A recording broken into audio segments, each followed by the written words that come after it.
करेंगे तो crystal structure से स्टार्ट होता है। ठीक है, क्रिस्टल स्ट्रक्चर होगा। ये स्क्रीन विजिबल है, राइट? Yes sir. ठीक है। Yes sir. जहाँ जहाँ स्क्रीन विजिबल ना हो और जहाँ पे आप लोगों को कोई भी दिक्कत हो, लाइक आवाज नहीं आए, वॉइस प्रॉब्लम हो, आप लोग प्लीज रेज हैंड कर दीजिएगा या अपना माइक ऑन करके आप बोल दीजिएगा, या तो आप मैसेज कर दीजिएगा। ठीक है। राइटिंग थोड़ा सा समझ में नहीं आ सकती है, ठीक है, उसके लिए हम आप लोगों को बोलेंगे, जैसे सिलेबस के लिए तो आपको राइट डाउन करने की जरूरत है नहीं, लेकिन जब भी हम कुछ पढ़ाएं या जो समझाएं तो आप लोग हमारे साथ साथ पैरेलल अपना नोट्स बनाते हुए चलेंगे। ये नोट्स डेफिनेटली आपको ऐप में इंटीग्रेटेड हो जाएगी, आपको मिल जाएगी, क्लासेस मिल जाएंगी। लेकिन पैरेलल जब आप लिखते चलेंगे तो उसका एक फायदा होता है कि आप देखोगे कि लास्ट तक जाते जाते बहुत सारी चीजें आप विद इन क्लास सीख गए हो। उसके लिए आपको अलग से नोट्स या अलग से पढ़ने की जरूरत नहीं है। दूसरी चीज, जब मैं पढ़ाऊंगा तो मैं बहुत सारी चीजें आउट ऑफ स्कोप भी लेके जाके बताऊंगा, जो कि हो सकता है कि आपके सिलेबस में हो सकता है ना हो, लेकिन मैं उसको टच करूंगा क्योंकि वो इंपॉर्टेंट पार्ट है। तीसरी चीज, कुछ चीजें आप लोग में से हो सकता है कि कुछ बच्चे पीएचडी के लिए भी इंटरेस्टेड हो। कितने बच्चे हैं पीएचडी के इंटरेस्टेड, वो एक बार मैसेज कर दें। जो लोग इंटरेस्टेड हो पीएचडी करना है, जिसको आगे अपना कैरियर बनाना है।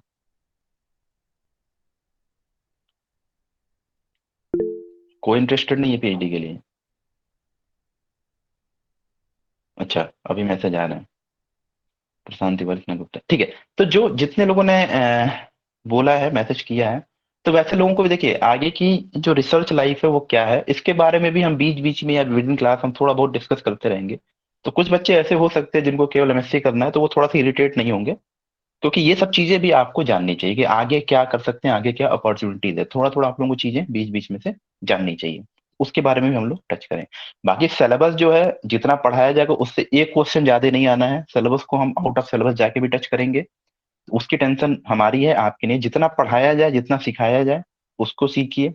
और जो भी आपको लगता है कि नहीं सर ये चीजें टच करनी चाहिए, इसको प्रॉब्लम है या इसमें कोई दिक्कत आ रही है, ये नहीं समझ में आ रहा, तो वो आप हमें विद इन द क्लास या नेक्स्ट क्लास में भी आप हमसे पूछ सकते हैं। तो थोड़ा सा सिलेबस के बारे में डिस्कस कर लें आपसे, फिर हम बताते हैं।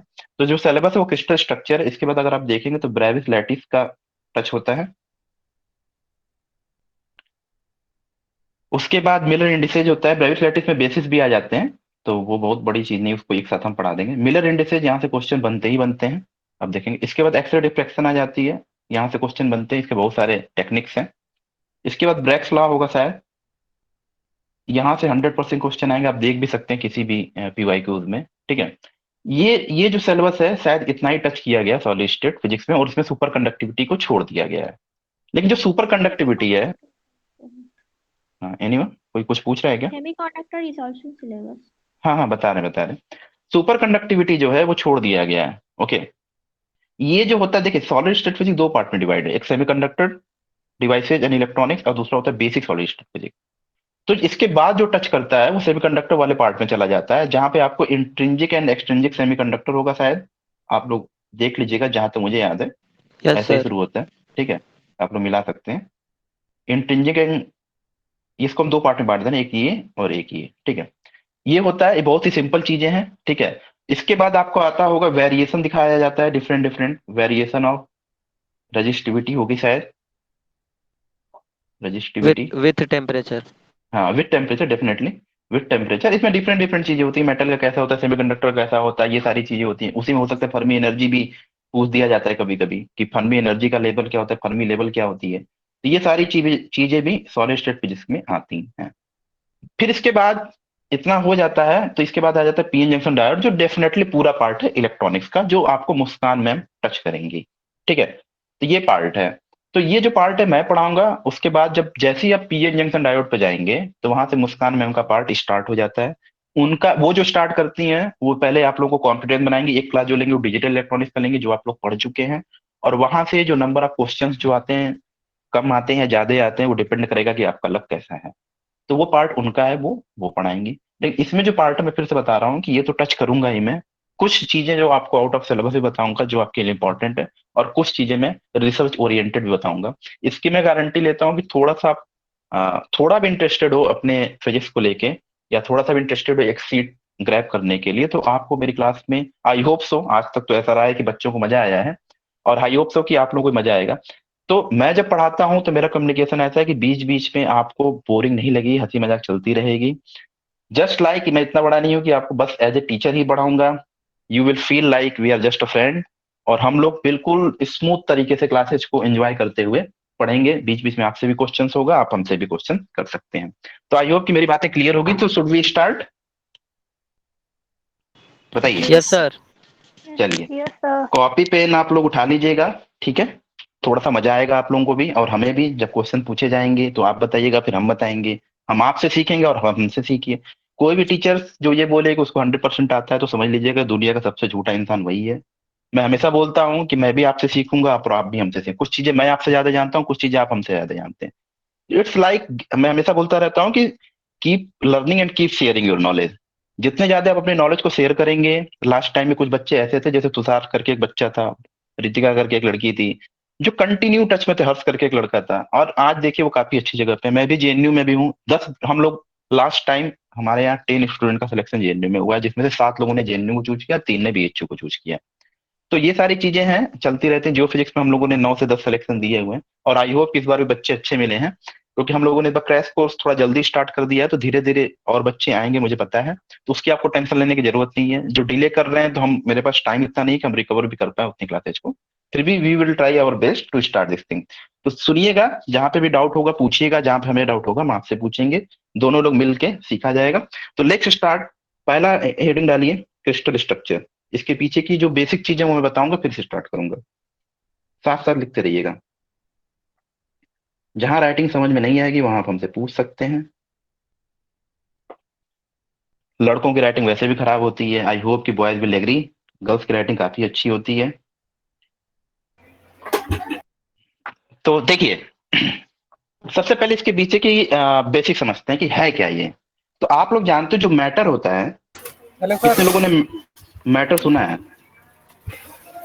Hello sir. यस।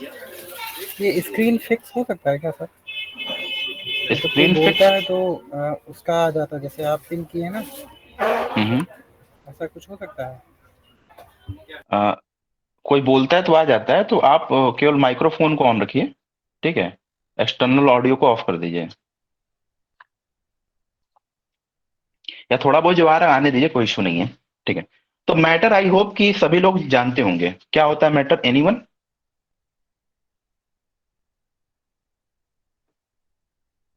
मैटर क्या है? कोई तो बताओ। प्रशांत तिवारी रेज हैंड। हाँ, माइक ऑन करके बोलिए, थोड़ा सा इंटरेक्शन होता है, अच्छा लगता है। मैटर बताइए क्या है।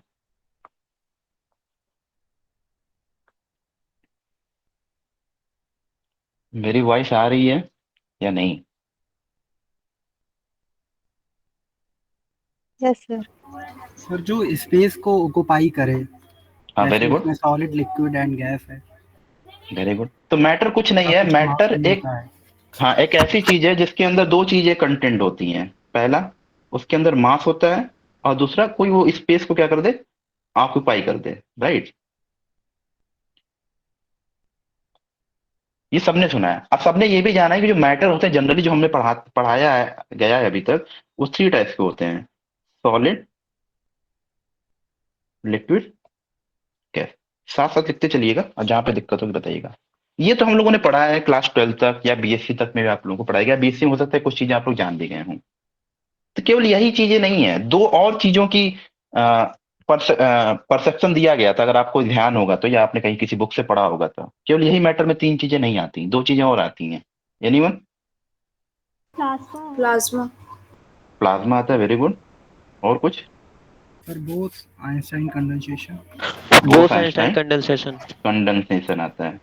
ये बोस आइंस्टाइन कंडेंसेशन क्या होता है, जब मैं आपको, एक्चुअली सिलेबस में है नहीं, लेकिन जब मैं आपको ये पढ़ाऊंगा थर्मोडायनेमिक्स, तो उसमें आपको ये सारी चीजें बताऊंगा जो बच्चों को देखते। जनरली मैं उस टॉपिक को जरूर टच करता हूँ जहां पे मुझे लगता है कि एमएससी में आपको उसकी जरूरत पड़ेगी। ठीक है। ये चीजें देखिए बेसिक यहीं से स्टार्ट होती है, उसके बाद हम क्रिस्टल स्ट्रक्चर पे थोड़ा सा लेट में आएंगे। तो ये चीजें आप लोग को जाननी चाहिए, ये क्या होता है। ओके। ये जो सारे मैटर हैं, सारे मैटर में जो जो पार्ट हैं, सबके कुछ ना कुछ कैरेक्टरिस्टिक्स होते हैं, जिसके बारे में थोड़ा थोड़ा हम लोग देखेंगे। और फटाक से आएंगे मेनली क्रिस्टलाइन स्ट्रक्चर पे। जैसे हम सॉलिड की बात कर लें, तो सॉलिड क्या है? और जो एटम से मॉलिक्यूल स्ट्रांगली बॉन्ड होते हैं, जो एटम से मॉलिक्यूल मतलब इंटर एटॉमिक डिस्टेंस जिसमें क्या होती है, बहुत ही कम होती है। कम। मतलब जो एटम जो होते हैं वो काफी पास पास होते हैं, राइट, उसको हम क्या बोलते हैं, solid. Solid.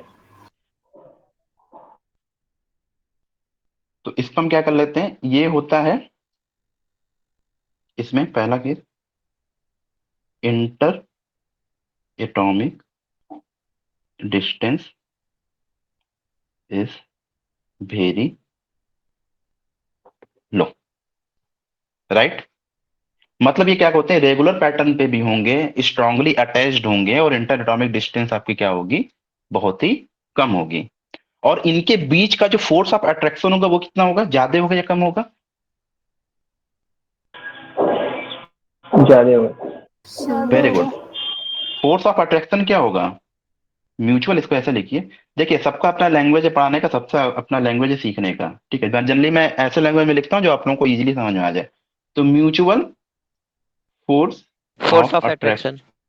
Is very high या इज वेरी लार्ज, ठीक है। इसलिए अगर आप देखोगे ये दो चीजें होने की वजह से जो सॉलिड के एटम्स होते हैं वो काफी पास पास होते हैं, काफी पास पास होते हैं, ठीक है। अब दूसरे चीज पे आते हैं, ये जो सॉलिड होते हैं, बेसिकली यहीं से स्टार्ट करते हैं, लिक्विड गैस पे फिर थोड़ी देर में आते हैं। ये सॉलिड जो होते हैं, बेसिकली थ्री करेक्टरिस्टिक्स में इसको बांट दिया गया है। इसी सॉलिड को अगर आप देखोगे, इसके थ्री पार्ट हैं। अब ये थ्री पार्ट्स क्या क्या हैं अभी लिखेंगे, हो सकता है आपको पता चल जाए, ठीक है। एक होता है क्रिस्टलाइन सॉलिड, क्रिस्टलाइन सॉलिड। दूसरा होता है नॉन क्रिस्टलाइन सॉलिड, जिसको जनरली हम एमॉर्फस भी बोलते हैं, अगर आपको याद होगा, non crystalline solid or amorphous. जब भी आप लोग रिसर्च करने जाओगे ना, पूरी जब भी अगर आप फिजिक्स में, एक्चुअली मटेरियल साइंस ही सारी चीजें मटेरियल ही हैं। इसी दोनों में खेलोगे आप, क्रिस्टलाइन, पॉलीक्रिस्टलाइन, नॉन क्रिस्टलाइन या क्वासी क्रिस्टलाइन, ठीक है, इसी सब चीजों में खेलोगे। तीसरा जो है वो जनरली आपको जरूरत नहीं पड़ेगी, लेकिन फिर भी मैं आपको थोड़ा सा बता दूंगा। तीसरे को बोलते हैं क्वासी क्रिस्टलाइन। अच्छा, कोई ऐसा भी है जो यहाँ पे मेरे बारे में नहीं जानता हो, तो उसको मैं अपना इंट्रो दे दूं। जनरली मैं इंट्रो दे देता हूँ, आज भूल गया। कोई ऐसा है या सबको पता है? Yes sir. Yes yes sir. Sir. Sir एक अच्छा, आप बार लोग दे नहीं जान, दीजिए। अच्छा अच्छा। तो देखिए, नाम तो पता ही होगा, यस सर। कि नाम भी नहीं पता है? नहीं ठीक है, सर, इतना पता है। ठीक। ये अच्छा मजाक नाम है है, सर। मेरी जो एमएससी फिजिक्स है वो बीएचयू से हुई है, ठीक है। पीएचडी जो मेरी है वो आईआईटी बीएचयू से है। रिसर्च एसोसिएट में 6 मंथ के लिए काम किया हूँ आईएससी बेंगलोर में। उसके बाद मेरा मुझे खुद की फेलोशिप मिल गई, ठीक है, जिसको बोलते हैं नेशनल पोस्ट डॉक्टरल फेलो, ठीक है, वो मिल गई। तो ये तो वैसे कंटिन्यू करना चाहिए था मुझे, लेकिन कुछ फैमिली इशू की वजह से मैंने फिर जेएनयू ज्वाइन कर लिया ये मिलने के बाद। तो ये मेरी अब तक की जर्नी रही है, ठीक है। तो जितने लोग हैं या जितने भी टीचर्स आपके हैं, सारे यंग हैं, और किसी भी तरह की जो भी प्रॉब्लम्स आएगी उसके लिए हम लोग रेडी हैं, उसके लिए आप टेंशन मत लीजिए। असाइनमेंट वगैरह जहां तक की बात है, असाइनमेंट मैं प्रिपेयर कर रहा हूँ, और जो असाइनमेंट है आपकी, वो नेक्स्ट, आई होप कि अगर टाइम मिल जाए थोड़ा सा तो नेक्स्ट वीक तक आपको मैं असाइनमेंट अपना दे दूंगा। उस असाइनमेंट को आप फॉलो करिएगा, लगाइएगा। जो भी क्वेश्चंस नहीं आएंगे आप पूछ सकते हैं, और मैं ट्राई करूंगा कि आंसर की भी नीचे दे दूं आपको, ताकि आपको कोई दिक्कत ना हो मैच करने में।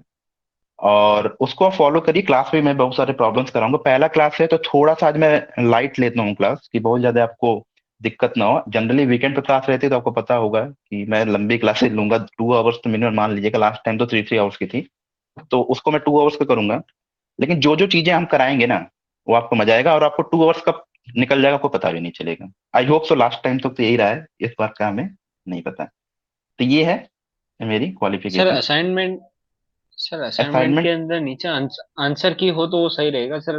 करेक्ट आंसर है या नहीं है वो पता ही नहीं चल पाता। यस यस यस, अभी क्वांटम का आपको मिला है, राइट? उसके बाद उसमें तो टिक है, ईएमटी वाले में प्रॉब्लम आप लोग को आ रही होगी। ओके, यही तो आप कह रहे हो। ईएमटी वाले में हम क्या करते हैं, अभी थोड़ा सा हम लोग को टाइम दीजिए। आंसर की है, उसमें कुछ प्रॉब्लम्स हो गई थी, उसको नीचे अटैच करना था, तो उसको हम सही करके, अब जब तक जितना आपसे सॉल्व हो रहा है करते रहिए, सही करके हम उसमें एक नया असाइनमेंट एक पेज अटैच कर देंगे उसके नीचे, फिर आप लोगों को कोई इशू नहीं होगा। ठीक है, तो हम लोग कहाँ पे थे? हम लोग क्रिस्टलाइन पे थे। ठीक है, अब चलिए आइए आते हैं फिर क्रिस्टलाइन सॉलिड पे, पहला पार्ट इसका।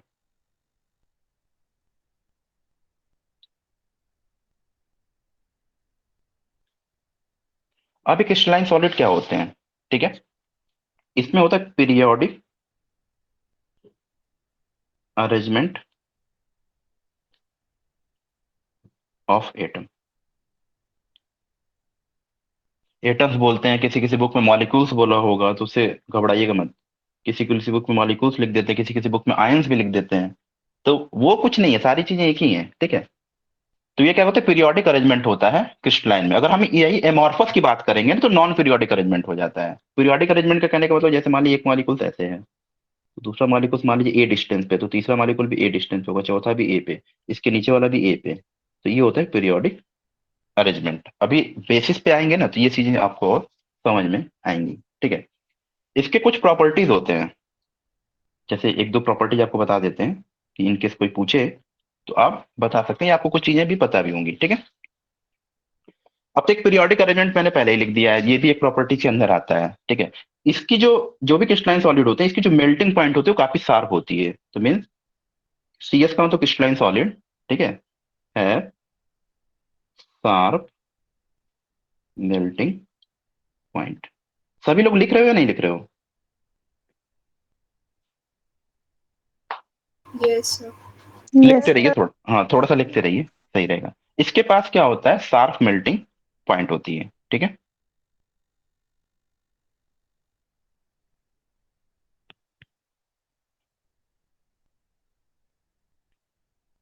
इसकी जो कुछ प्रॉपर्टीज होती हैं, वो क्या होती हैं, डिफरेंट कंडीशन में डिफरेंट डिफरेंट भी हो सकती हैं, इसलिए इसको एनिसोट्रॉपिक भी बोल सकते हैं। तो क्रिस्टलाइन सॉलिड आर जनरली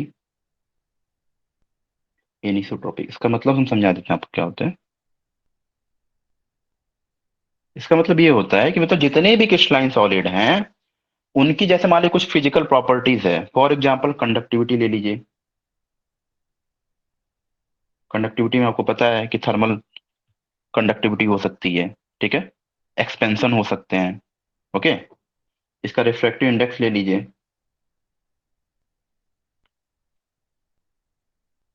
ये जो होता है वो डिफरेंट डिफरेंट कंडीशन पे डिफरेंट डिफरेंट हो सकता है, इसलिए क्रिस्टलाइन सॉलिड को जनरली हम एनिसोट्रॉपिक भी बोल सकते हैं। फॉर एग्जांपल क्रिस्टलाइन सॉलिड क्या क्या है आपके पास, किसी के पास आइडिया? डायमंड देखा है किसी ने? डाइट है डायमंड को सर, देखिएगा। शुगर है। सबसे अच्छा एग्जाम्पल शुगर देखिए। ठीक है, गोल्ड वगैरह भी अगर आप देखोगे ना, तो उसका भी crystal structure generally crystalline solid को फॉलो करता है, EU etcetera. Mica sir. Quartz हो गया, माइका हो गया, तो ये सारी चीजें हैं, कि दो तीन चीजें हैं आपके पास। अगर आप इसको कंसीडर करेंगे, तो ये जनरली किसमें आता है, आपका क्रिस्टलाइन सॉलिड में होता है। नेक्स्ट देखिए, नॉन क्रिस्टलाइन सॉलिड।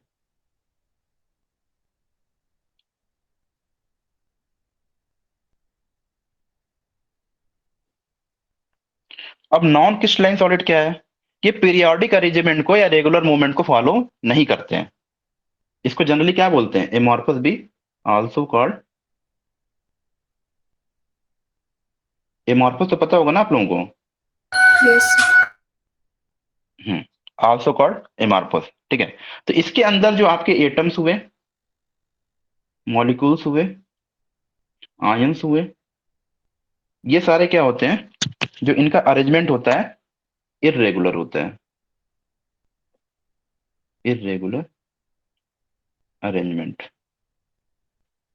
ठीक है, इनका जो अरेंजमेंट होता है, अब इरेगुलर कैसे हम आपको समझा, जैसे मान लीजिए ऐसे समझिए आप, एक एटम यहाँ पे है, दूसरा एटम यहाँ पे, तीसरा एटम यहाँ पे, चौथा एटम यहाँ पे, पांचवा एटम यहाँ पे, छठवां यहाँ पे। तो कोई भी आपको पीरियोडिसिटी यहाँ पे दिख रही है, जैसे मान आप पीरियोडिसिटी की बात करेंगे तो कहेंगे सर एक ये फिर एक ये, तो ये देखिए डिस्टेंस ज्यादा है, एक ये देखिए ये डिस्टेंस ज्यादा है, एक ये भी डिस्टेंस ज्यादा है। तो ये पीरियोडिसिटी को फॉलो नहीं करते, इरेगुलर होते हैं। ठीक है, इरेगुलर मैनर में ये अरेंज होते हैं, इसलिए इसको बोलते हैं नॉन क्रिस्टलाइन या एमॉर्फस सॉलिड। इसकी प्रॉपर्टीज देख लीजिए।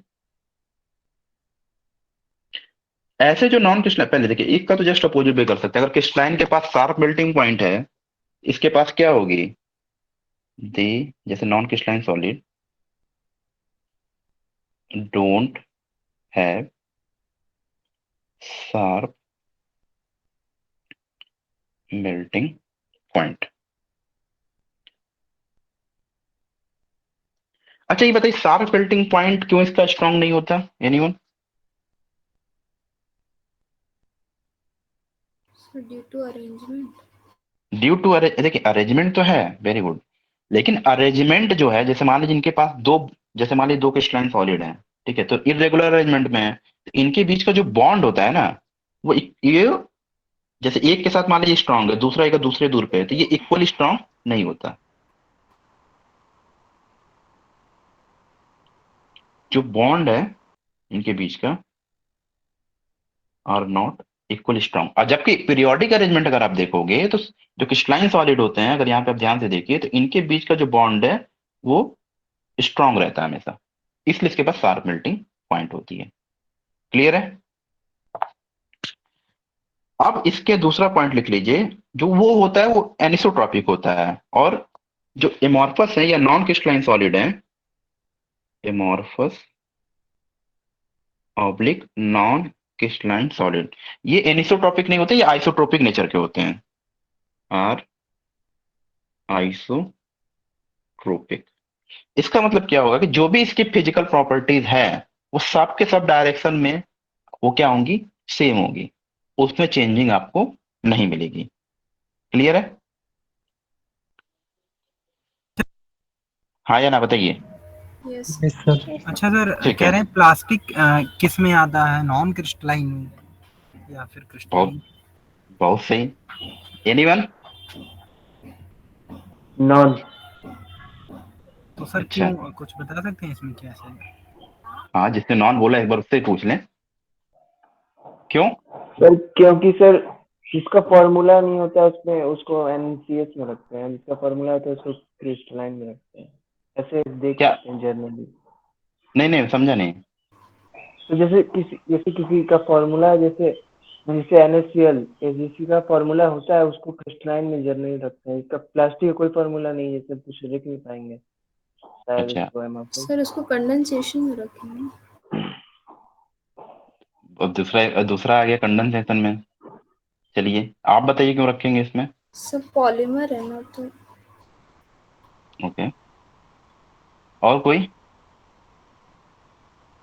थोड़ा डिस्कस करिए। क्वेश्चन देखिए, जब क्वेश्चन पूछा जाता है तो जनरली डिस्कस करना चाहिए। ठीक है, बोलिए। प्लास्टिक बहुत टाइप्स के होते हैं, तो फिर वो शायद नॉन क्रिस्टलाइन हो सकता है। आप स्पेसिफिक, अगर कोई स्पेसिफिक पुरुषोत्तम नहीं है तुम्हारा, सपोज कर लो कोई मतलब स्पेसिफिक प्लास्टिक का टाइप्स नहीं है, ओके, तो तुम देखोगे उनके अंदर की जो इंटरनल स्ट्रक्चर होती है वो नॉन यूनिफॉर्म होती है। Okay sir. तो इसमें जो अंदर की इंटरनल स्ट्रक्चर नॉन यूनिफॉर्म होगी, तो जस्ट लाइक अगर रबर देखे हो ना तुम, यस। रबर को किस में रखोगे, नॉन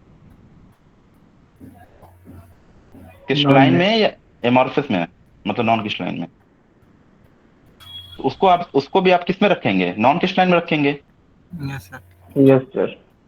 इसी तरीके से ग्लास का भी एग्जाम्पल आप दे सकते हो, उसी तरीके से प्लास्टिक का भी। जब तक प्लास्टिक में स्पेसिफाई ना पूछे तब तक हम उसको किस में रखते हैं, नॉन क्रिस्टलाइन सॉलिड में या एमॉर्फस में रखते हैं। ठीक है, स्पेसिफाई मतलब सर क्या? अब प्लास्टिक कई टाइप के टाइप्स होते हैं, अच्छा अच्छा, ओके सर। उसमें कह रहे हैं, वो अब केमिस्ट्री की चीजें हो जाएंगी।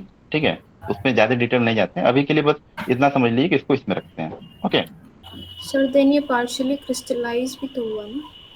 पार्सली क्रिस्टलाइज भी हुआ। मैं देखिए अभी जो आप बोल रही हैं जागृति, वो ठीक बोल रही हैं, लेकिन इन जनरल अगर आपके पास जब भी ऑप्शंस आए तो वो यही देगा, क्रिस्टलाइन और नॉन क्रिस्टलाइन में। ठीक है, तो आपको हमेशा नॉन क्रिस्टलाइन को ही प्रीफर करना है। इन जनरल जो आप देखोगी, जो एमआरफो सॉलिड्स होते हैं, वो उसमें जो प्लास्टिक है उसको उसमें ही रखा जाता है, एमआरफस में। आप सर किसी ऐसे बुक को बेसिकली कोई भी पॉलीमर रहेगा तो नॉन क्रिस्टलाइन ही होगा क्या? डिपेंड करेगा, ऐसा कुछ नहीं है, डिपेंड करेगा। बहुत सारे पॉलीमर्स ऐसे भी होते हैं जो क्रिस्टलाइन में भी आते हैं। ठीक है, वो रिसर्च की बातें हो जाती हैं, डिपेंड करेगा कि अरेंजमेंट कैसा है। इन जनरल अगर हम बोले तो सारे के सारे एमॉर्फस में दिए जाते हैं, इन जनरल की अगर हम बात करें तो। मेरी बात समझ रहे हैं आप? Okay sir. हम्म। तो इन जनरल अगर देखेंगे आप, तो अब देखिए पॉलीमर की जो बॉन्डिंग होती है वो दो टाइप्स की होती है, इसलिए वो क्रिस्टलाइन में भी आते हैं और एमॉर्फस में भी आते हैं।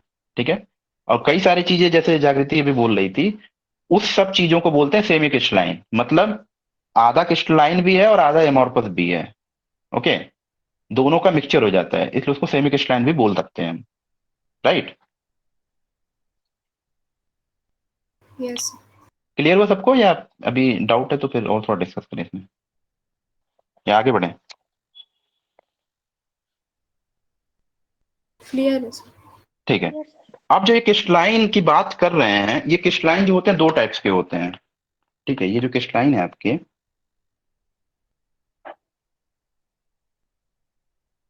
ये टू टाइप्स के होते हैं। ठीक है, एक होता है आपका सिंगल क्रिस्टलाइन और एक होता है आपका पॉलीक्रिस्टलाइन। अब सिंगल क्रिस्टलाइन क्या होता है?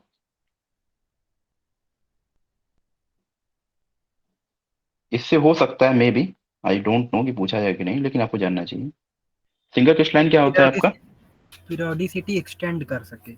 हाँ, इसकी पीरियोडिसिटी क्या हो सकती है, किसी भी सर्टेन मटेरियल में, सॉलिड के अंदर एक्सटेंड की जा सकती है। ठीक है, इसका मतलब है कि इसकी जो सिमेट्रिसिटी होती है, आप कहीं भी चले जाओ क्रिस्टल के अंदर वो सेम रहेगी। कैसे रहेगी वो हम दिखा देते हैं, तो इसका बस थोड़ा सा लिख डायमंड लीजिए। का है सर। डायमंड भी बहुत अच्छा एग्जाम्पल है इसका, वो सिंगल क्रिस्टलाइन सॉलिड के अंदर आता है।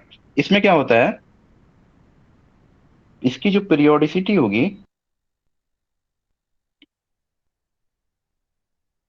कैन बी एक्सटेंड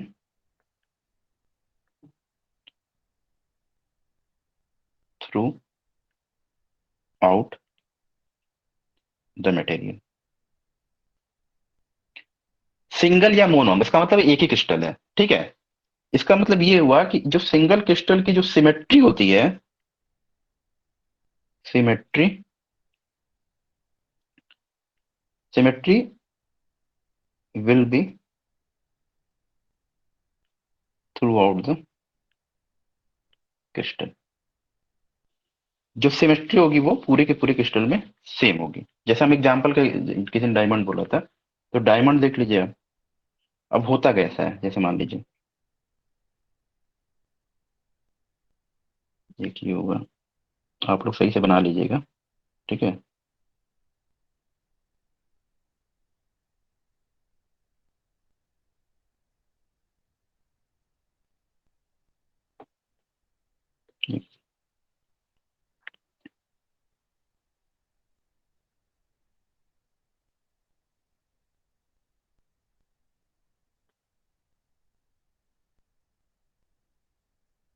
अब देखिए हमसे थोड़ा छोटा बड़ा बन रहा है, आप लोग थोड़ा सही से बना लीजिएगा। ठीक है, ऐसे ही कर करके नीचे तक टच करा दीजिएगा।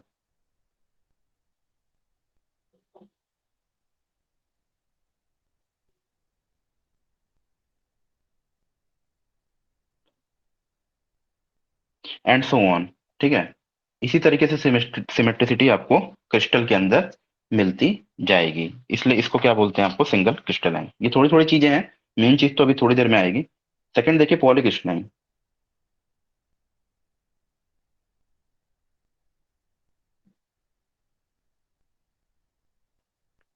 पॉलीक्रिस्टलाइन क्या होता है, देखिए अब यहां से शुरू होता है जो आपकी रिसर्च की चीजें हैं थोड़ी सी, जहां पे एक वर्ड हमेशा लेंगे आपके जब भी आप रिसर्च जाएंगे, कि grain boundary effect, grain boundary effect, grain boundary effect. तो ये ग्रेन बाउंड्री इफेक्ट जो होता है ना, वो पॉलीक्रिस्टलाइन से ही कंसेप्ट आता है। जो भी आप समझ लेंगे तो आगे चल के आपको कभी भी दिक्कत नहीं होगी। फॉर एग्जाम्पल जब एमएससी में जाएंगे प्रोजेक्ट करने, तो किसी भी मटेरियल, आप सारी चीजें देखिए मटेरियल, चाहे फिजिक्स की बात करें चाहे किसी भी चीज की बात करें, हमेशा हमेशा से मटेरियल ही डोमिनेंट रहा है। कितने लोगों ने आप ग्रेफीन का नाम सुना है? किसी ने ग्रेफीन का नाम Yes. सुना है यहाँ पे? Yes. Yes sir. चलिए, 2004 में दो साइंटिस्ट थे, थोड़ा सा बता दें या रहने दें, आगे पढ़ाते रहें? सब बता एक बता मिनट दीजिए बता दीजिए। सर। दें सर तो बता थोड़ा दीजिए। थोड़ा, हाँ सुनते बता रहिए थोड़ा दीजिए। सा। अगर नहीं आप लोग इंटरेस्टेड रहेंगे तो सिलेबस पे जाएंगे। देखिए 2004 में दो साइंटिस्ट थे, जिम एंड नॉसलॉ। इन्होंने क्या किया था कि एक ऐसा मटेरियल इन्वेंट किया था, ऐसा मटेरियल को देखा था इन्होंने जिसकी जो कंडक्टिविटी है ना, अभी तक के जितने मटेरियल सबसे ज्यादा थी, आप इमेजिन भी नहीं कर सकते वो कितना थी। और उसकी जो मैकेनिकल स्टेबिलिटी है वो बहुत ही ज्यादा थी, मतलब उसके ऊपर कितना भी फोर्स लगा दो वो ब्रेक नहीं करेगा। और भी बहुत सारी उसकी ब्यूटीफुल प्रॉपर्टी थी। तो 2004 में इन्वेंट हुआ, और अभी तक जाके मतलब 2 डिकेड होने जा रहे हैं, मतलब 20 साल होने जा रहे हैं, अभी भी उस पर काम चल रहा है और इतना सारा काम हुआ। एयरक्राफ्ट जो होता है ना आपका, जो प्लेन होता है, उसकी मैकेनिकल स्ट्रेंथ इतनी ज्यादा है कि जो उसके विंग्स होते हैं उसमें भी ग्रेफीन का यूज किया जाता है। अब उस ग्रेफीन को रिप्लेस करके 2013 में एक नया मटेरियल आया जिसको बोलते हैं मैक्सीन। ग्रेफीन में जो प्रीफिक्स है ई एन ई, मैक्सीन में जो प्रीफिक्स है ई एन ई, उसी की वो ग्रेफीन की वजह से आया, क्योंकि जो मैक्सीन की प्रॉपर्टी वो सिमिलर टू ग्रेफीन होती थी। ठीक है। अब जा मतलब 2013 में इन्वेंट किया गया, लेकिन उस पर कोई फोकस नहीं किया, लेकिन 2017 के बाद से इस पे भी रिसर्च होना स्टार्ट हो गया है। और अभी जाके अभी इस समय बूम पे है ये, जो आने वाले 8 से 10 सालों पे और रहेगा।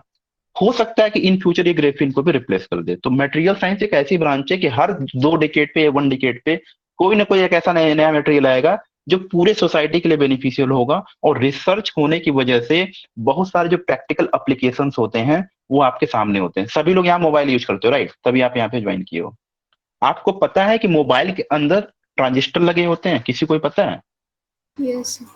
यस सर, सिलिकॉन होता पहले है। जो, हाँ, अभी तक सिलिकॉन को कोई भी रिप्लेसमेंट नहीं दे पाया है। सिलिकॉन एक ऐसा सेमीकंडक्टर है जिसका भी ऑफिशियली रिप्लेसमेंट बहुत टफ हो है। इसी तरीके से अगर देखा जाए तो जो डाइलेक्ट्रिक, जो ट्रांजिस्टर के अंदर पहले एक डाइलेक्ट्रिक भी यूज होता है जिसको बोलते हैं silicon die oxide, SiO2।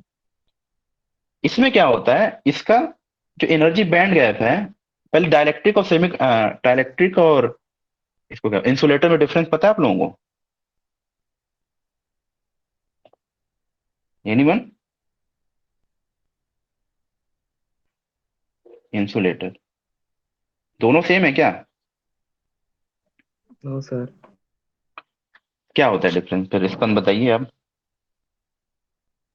Electric में करंट अच्छे से पास हो जाता है लेकिन इंसुलेटर में नहीं होता है, जैसे लकड़ी या इंसुलेटर है और हम्म। Copper dielectric.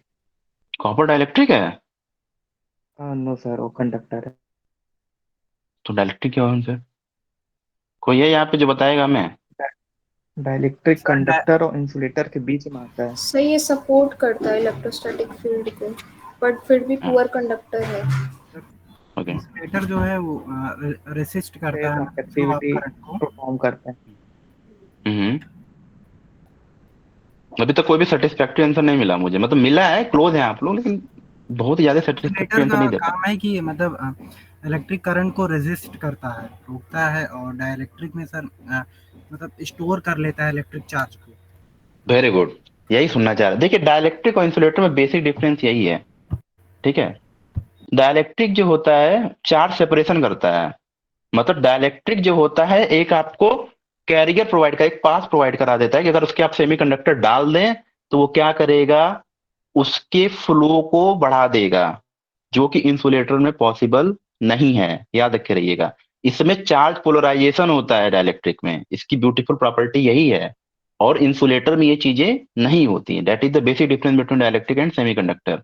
तो SiO2 एक ऐसा डाइलेक्ट्रिक है जिसका ऑल्दो बैंड गैप तो बहुत ही ज्यादा है, 8.9 इलेक्ट्रॉन वोल्ट, जिसकी वजह से ये हार्ड बहुत ही जगह यूज किया जाता है। लेकिन एट द सेम टाइम इसका जो डाइलेक्ट्रिक कांस्टेंट है वो है आपका 3.1 के आसपास या 4.1, देख लीजिएगा एक बार, उसी के आसपास है। डायरेक्टिव कांस्टेंट कम होने की वजह से क्या होता है, मैं आपको बेसिक चीज बता दूं, थोड़ा समझ लीजिएगा। जब डायरेक्टिव कांस्टेंट किसी मटेरियल का कम होता है तो उसका ऑपरेटिंग वोल्टेज बहुत ही हाई होता है। इसके कम होने की वजह से एक डायरेक्टिव कांस्टेंट अगर लो है तो ऑपरेटिंग वोल्टेज जो क्या हो जाता है, वो हाई हो जाता है। तो इसी चीज को रिमूव करने के लिए इन जनरल अगर आप देखोगे तो SiO2 का जो ऑपरेटिंग वोल्टेज होता है, जहां पे मिली एम्पियर ऑर्डर की करंट हमें मिलती है, उस टाइम ऑपरेटिंग वोल्टेज जो होता है 40 वोल्ट के आसपास होता है।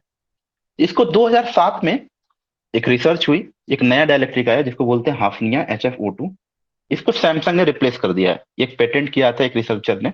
इसको 2007 में उन्होंने उससे ग्रांट लिया और इसको रिप्लेस कर दिया SiO2 को, जिससे पावर कंजम्पशन क्या हुआ। अब जैसे मान लीजिए कि आपके पास कितने, सबसे पहले शुरू में सबके यहाँ 100 वाट का बल्ब जलता था कि नहीं, वो पीला वाला। मेरे यहाँ तो जलता था, आपके यहाँ में नहीं यस। पता, सबके यहाँ जलता था। Yes sir. आज मुझे नहीं लगता कि हार्डली किसी के यहाँ जलता होगा वो, राइट। Yes yes sir. जब सर। जब 5 से 10 वाट की, फिर उसके बाद देखिए, छोड़िए अभी उस पर फिर आते हैं। फिर उसके बाद LCD आया, आपको याद होगा तो। यस। CFL जो होता था, क्यूमुलेटिव फ्लक्स लाइट, वो CFL आया, वो लंबा सा होता था, सबको याद होगा, राइट। फिर LCD आया, फिर LED आ गया, अब तो आने वाले समय में OLED आ गया। तो देखिए, जब 100 वाट के पावर को हम रिप्लेस करके 5 से 10 वाट पे ले आए और हमारा पावर कंजम्पशन लो हुआ, और मेरा डेफिनेटली बिजली का जो बिल आता है वो भी कम हुआ। तो हम वैसे, ये क्यों हुआ? क्योंकि ये रिसर्च हुई, रिसर्च की वजह से उस पे आप ले आए। इसी तरीके से जो पहले के ट्रांजिस्टर हुआ करते थे, उसमें जो उसकी जो साइज होती थी वो काफी बड़ी होती थी। इसलिए जब आप देखते हैं शुरू में जो मोबाइल फोन बनते थे, उसकी रैम बहुत ही कम होती थी, किसी की 1 GB, किसी की 2 GB ऐसे आती थी। और जब हाई GB कर लेंगे तो उसका कॉस्ट बहुत ज्यादा हो जाते थे। लेकिन आज आप देखिए कि इतना डिजिटल चेंज हुआ है कि 10,000 रुपए की, अगर आप 15,000 रुपए की मोबाइल लेते हैं, उसमें आपको 128 GB का रोम दे दिया जाता है, 6 से 8 GB की रैम दे दी जाती है। ये क्या है? ये डेटा क्या, डेटा कलेक्शन ही तो है ये, और कुछ तो है नहीं। ये क्यों पॉसिबल हुआ कि जो ट्रांजिस्टर बन रहे थे, उसकी जो साइज होती गई, कम होती गई, कम होती गई, कम होती गई। और आपको जान के अभी आप हो सकते हैं शॉक हो जाएं कि अभी जो ट्रांजिस्टर बन रहे हैं वो 5 नैनोमीटर का बन रहा है, उसका जो चैनल लेंथ है वो केवल 5 नैनोमीटर का है। सोच सकते हैं आप 5 नैनोमीटर कितना होता है? आप इमेजिन भी नहीं कर सकते। हेयर की हमारी जो लेंथ है वो कितनी होती है, उसकी जो थिकनेस होती है, एनीवन कोई बताएगा? मैं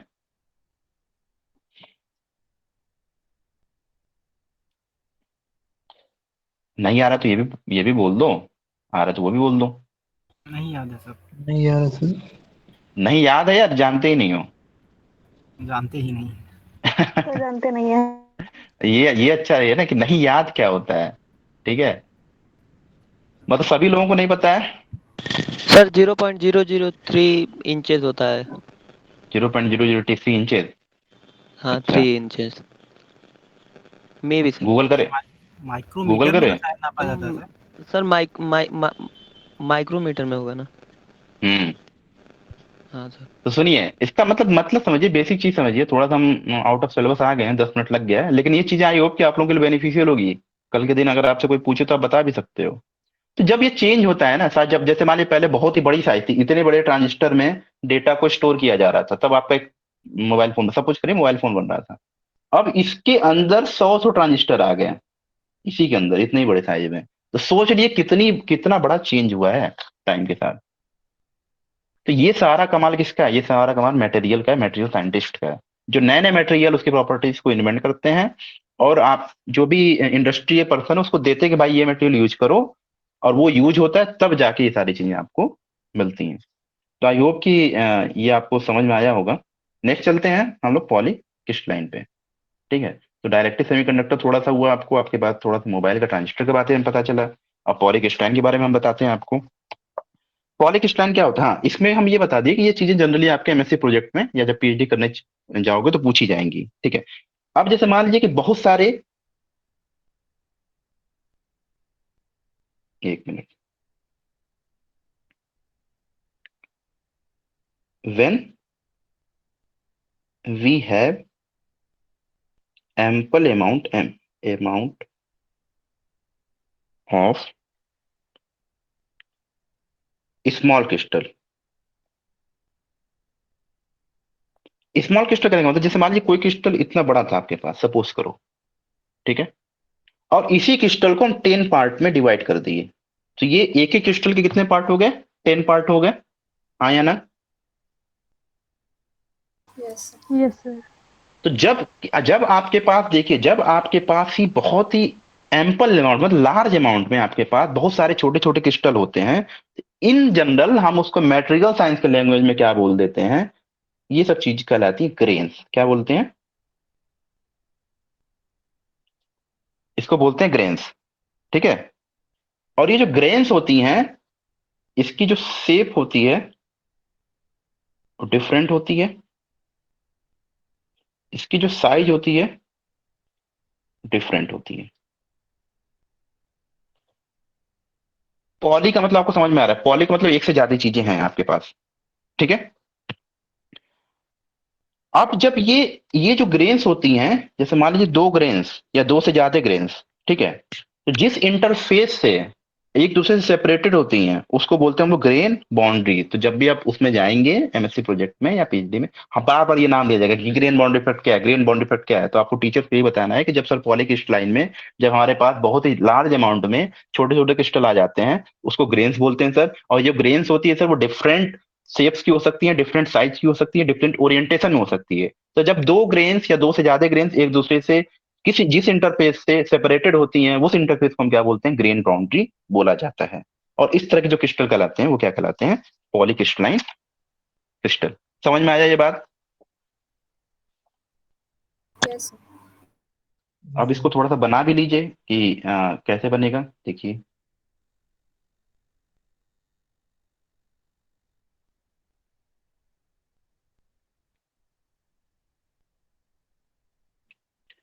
ये हो गया आपका। अब डिफरेंट शेप का देना है मैंने और डिफरेंट साइज की देनी है। ठीक है। तो हम क्या करते हैं, सपोज करिए ओरिएंटेशन भी डिफरेंट हो सकता है।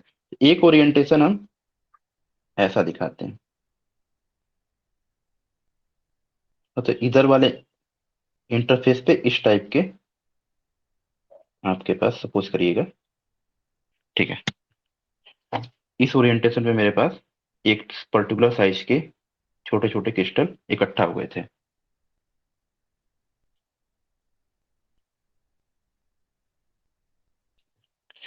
इसी तरीके से जो दूसरा इंटरफेस है उसमें दूसरे ओरिएंटेशन पे आएंगे। जैसे ये ऐसे था तो दूसरा वाला हो सकता है ऐसे आए। बिल्कुल स्ट्रेट कर लीजिए इसको।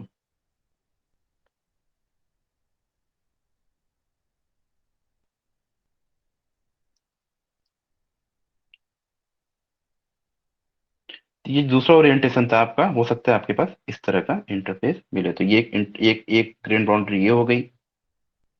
तीसरा देखिए, तीसरे को हम कर सकते हैं, तीसरे को किसी और डायरेक्शन में ले जा सकते हैं। तीसरे को ले जाइए, किस डायरेक्शन में ले जाइए? तीसरे को बड़ा शेप भी कर सकते हैं, जब छोटा ही नहीं, जैसे एक बड़ा बड़ा शेप कर दिए।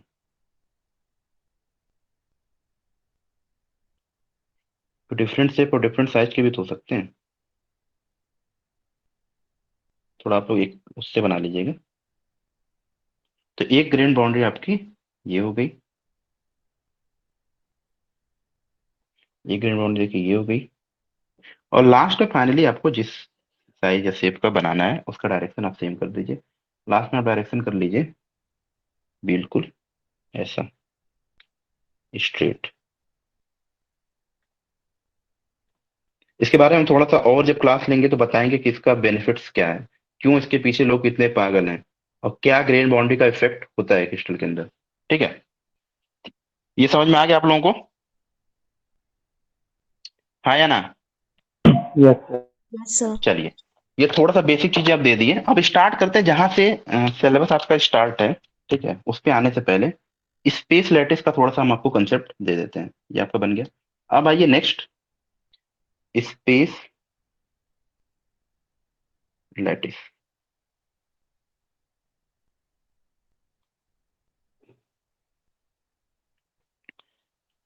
स्पेस लैटिस क्या होता है, कोई बताएगा?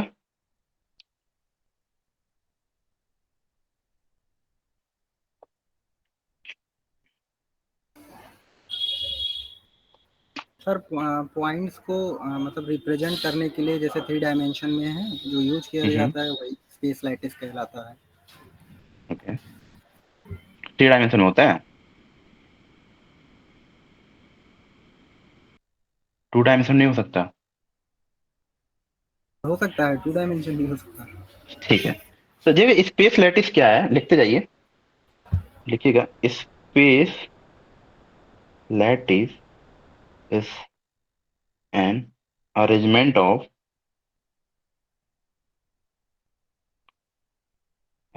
ऑफ ये वर्ड बहुत बड़ा है, इसको ध्यान से लिखिएगा।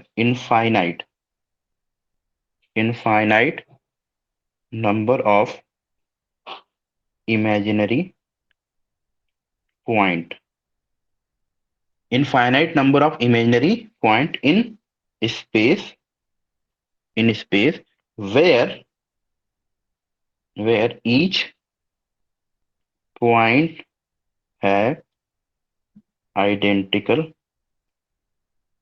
सराउंडिंग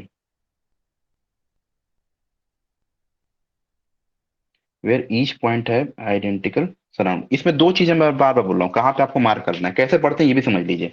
समझते कैसे हैं? एक यहाँ पे मार्क करिए infinite number of imaginary point पे, और दूसरा आइडेंटिकल सराउंडिंग पे आपको मार्क करना है। ये दो चीजें अगर आप समझ गए तो आपको स्पेस लैटिस अपने आप समझ में आएगा। तो क्या मैं बोल रहा हूँ, स्पेस से देखिए कैसे डिफिनेशन बनाते हैं। स्पेस का मतलब कि स्पेस में कोई चीज है।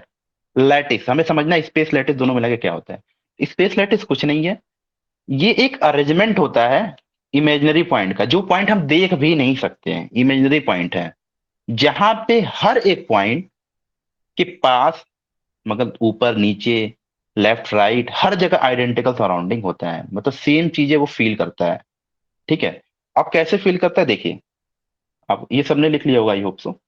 अब अरेंजमेंट में आपको समझाता हूँ, इसका एग्जांपल देते हैं आपको। फर्स्ट एग्जांपल इसका लीजिए, स्क्वायर लैटिस। स्क्वायर लैटिस अब infinite number of imaginary point है, तो पूरा इनफाइनाइट का मतलब ये नहीं होगा कि हम पूरा भर दें अपना पेज ही। ठीक है। हम लोग जितना समझ में आएगा उतना लिखेंगे, आप भी उतना ही करिएगा। इमेजिनरी पॉइंट बना दीजिए 6 7।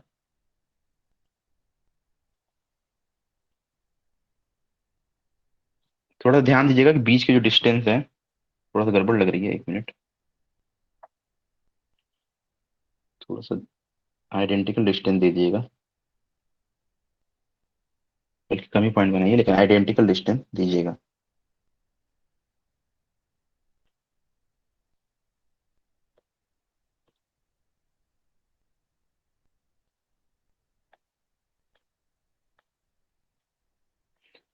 ये डॉट डॉट डॉट का मतलब है कि इधर भी है, डॉट डॉट डॉट का मतलब इधर भी है, डॉट डॉट डॉट का मतलब नीचे भी है, इसका भी इधर है, मतलब सारी चीजें अब ये एक्सटेंडेड है। कहाँ तक जा रहा है हमें नहीं पता। अब इसमें बताना स्क्वायर लैटिस। स्क्वायर लैटिस बहुत ही इजी है इसके अंदर बनाना। आपको क्या करना है, कोई भी स्क्वायर ले सकते हैं आप, इमेजिनरी पॉइंट ही तो है। दो को मिला दीजिए यहां से,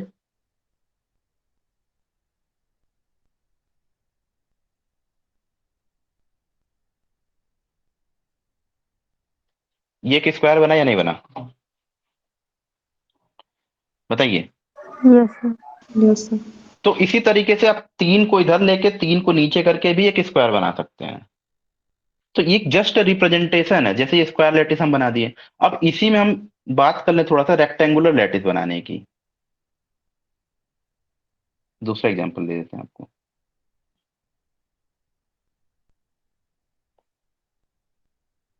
रेक्टेंगुलर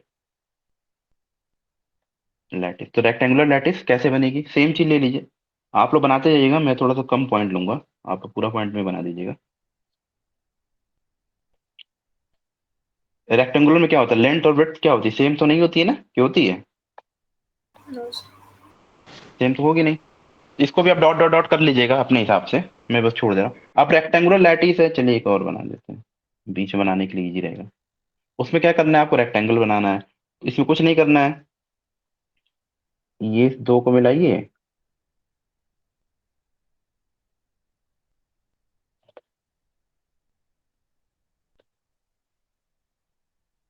ये मेरा क्या हो गया, रेक्टेंगुलर लैटिस हुआ या नहीं हुआ, बताइए। ये आपका रेक्टेंगुलर लैटिस हो गया। तीसरा एग्जांपल लीजिए, हेक्सागोनल लैटिस का।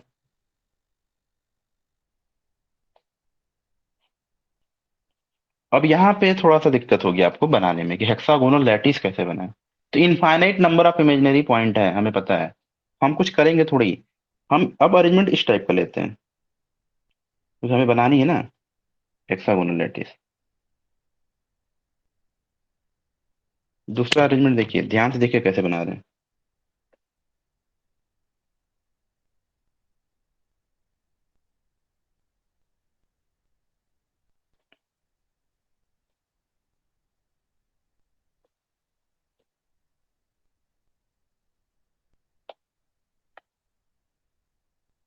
अब इसमें कैसे बना है हेक्सागोनल लैटिस, देखिए कुछ नहीं करना है। इस दो पॉइंट को मिलाइए, इस दो पॉइंट को मिलाइए, इस दो पॉइंट को मिलाइए। थोड़ा सा आप लोग बनाएंगे ना तो सही बनेगा, हमसे थोड़ा दिक्कत हो गया। आप थोड़ा सा सही से बनाइएगा।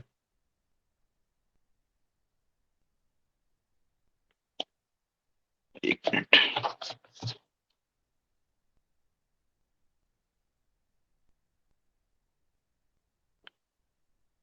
चलिए पहले इसको मिला लें, फिर इसको मिला लें,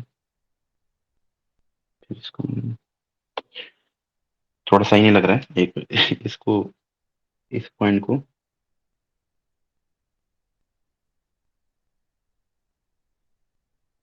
थोड़ा सा पास बुला लेते हैं, अब शायद सही लगेगा।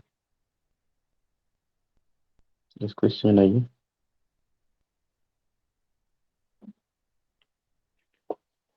थोड़ा बहुत आप लोग समझ रहे हैं ना, इसको आप लोग बनाएंगे तो थोड़ा सही आप लोग से बनेगा। ठीक है, तो ये आपका क्या यस हो सर। जाएगा, हाँ ये क्या हो जाएगा आपका हेक्सागोनल लैटिस। ठीक है, तो ये कंसेप्ट है स्पेस लैटिस का। इसके बाद थोड़ा सा कंसेप्ट दिया जाता है ट्रांसलेशनल वेक्टर का, जो कि आप लोग आई होप के पढ़े होंगे। ट्रांसलेशनल वेक्टर,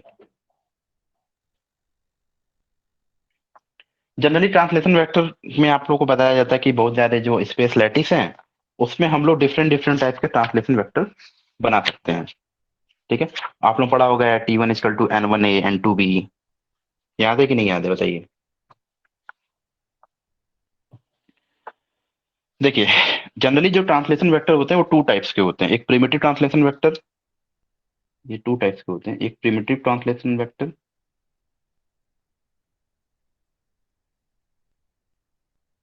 प्रिमिटिव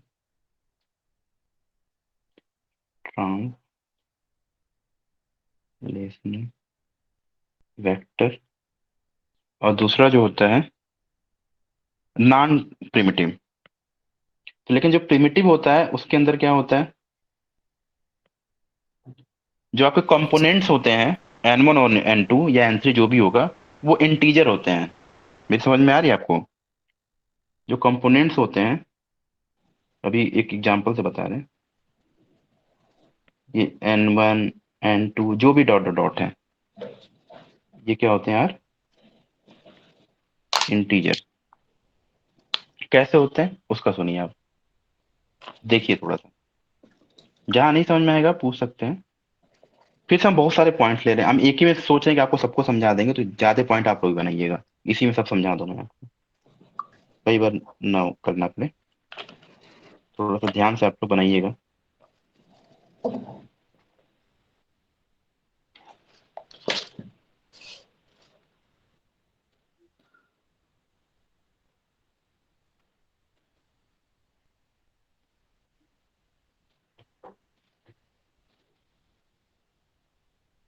देखिए थोड़ा सा सिमेट्रिसिटी सही नहीं हो रही है, आप लोग थोड़ा सा सही से बनाइएगा।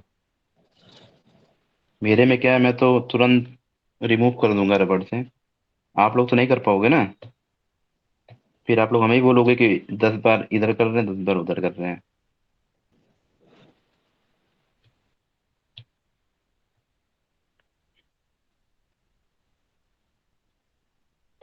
अब इसी में ना मैं आप लोगों को सब समझा दूंगा, आप लोगों को समझ में भी आएगा। ठीक है,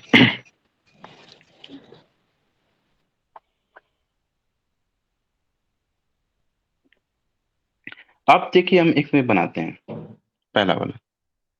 जैसे आप इसमें से ना कोई एक ओरिजिन आपको अपने हिसाब से कंसीडर कर लेना रहता है। सपोज कर लीजिए कि हम इस पॉइंट को एज ए ओरिजिन, इस पॉइंट को ओरिजिन कंसीडर करते हैं। ठीक है, समझिएगा, ये थोड़ा स्क्वायर टाइप का मत बनाइएगा, नहीं तो आपको लगेगा ए और बी दोनों सेम है, तो इसलिए मैं थोड़ा सा इसको कम डिस्टेंस दिया हूँ। ठीक है, देखिए, सॉरी,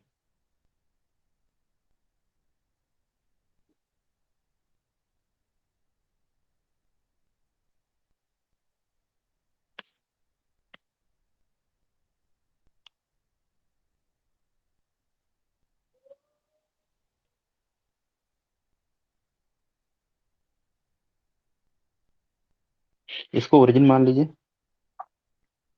इससे इसको मिला दीजिए, ये हो गया आपका ए वेक्टर, इससे इसको मिला दीजिए, ये हो गया आपका पी वेक्टर। ओके, अब जैसे मान लीजिए ये जो पी पॉइंट है, इसको हम पी पॉइंट मान ले रहे हैं। अगर हमें पी पॉइंट पे जाना है, जो हमें पी पॉइंट पे जाना है, तो हम मान लीजिए ट्रांसलेशन वेक्टर T1 को लिख रहे हैं पी पॉइंट पे जाने के लिए, N1 A N2 B। तो हम पी पॉइंट पे कैसे जाएं, हम कितना N1 लें और कितना N2 लें, जहां पे N1 और N2 आपके क्या है, इंटीजर हैं, राइट? हाँ या ना बोलिए। Yes sir. Yes, sir. ठीक है, तो मेरे हिसाब से पी पॉइंट से जाने के लिए सबसे अच्छा तरीका क्या है कि भैया ओरिजिन से आप इधर चले जाइए, फिर इधर चले जाइए, देखिए ऐसे चले जाइए, फिर ऐसे चले जाइए, कोई दिक्कत किसी को? पी पॉइंट पे तो आराम से ऐसे ही जा सकते हैं ना, एक्स में एक चल दे, वाई में एक चल दे, हाँ या ना? सीधा Yes, नहीं sir. जा सकते सर। क्या ओ क्या से आपका? ओ से डायरेक्ट पी पे सीधा नहीं जा सकते। समझिए मेरी बात को, वो भी हम आपको समझाते हैं, वो क्या है। अभी हम प्रिमिटिव ट्रांसलेशन वेक्टर की बात कर रहे हैं, वो भी मैं आपको थोड़ा सा समझा रहा हूँ वो कैसे होगा। ठीक है, वो भी जा सकते हैं, वो मैं समझा रहा हूँ। अगर ये जानना हो तो ये ऐसे जा सकते हैं कि नहीं, चलिए बताइए। Yes sir. कोई दिक्कत इसमें, तो कोई दिक्कत है नहीं, तो इसको हम ये लिख सकते हैं, T1 = 1 A + 1 B, हाँ या ना?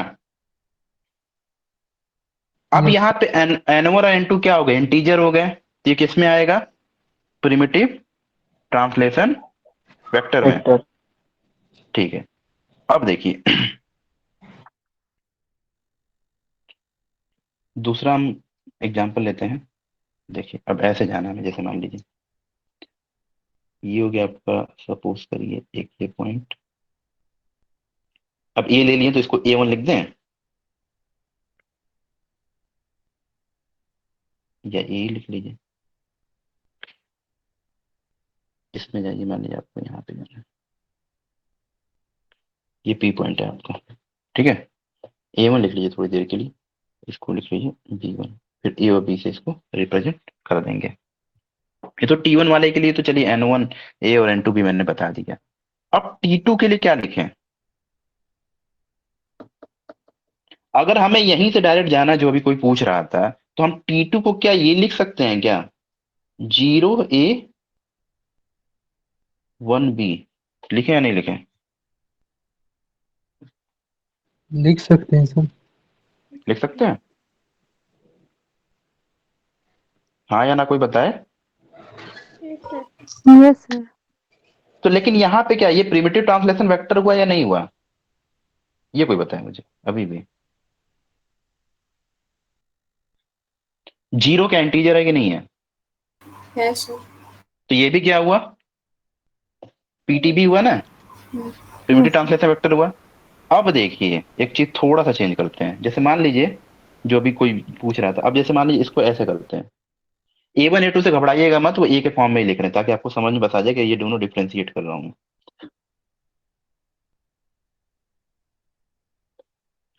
अब A1 ले लिया तो इसको A2 लिख देता हूँ, इसको B2। ठीक है, किसी को कोई दिक्कत? अब हमें जाना है B2 पे, यहां पे जाना है। एक तरीका ये है कि 2 टाइम्स A2 कर दें और +1 B2 कर दें?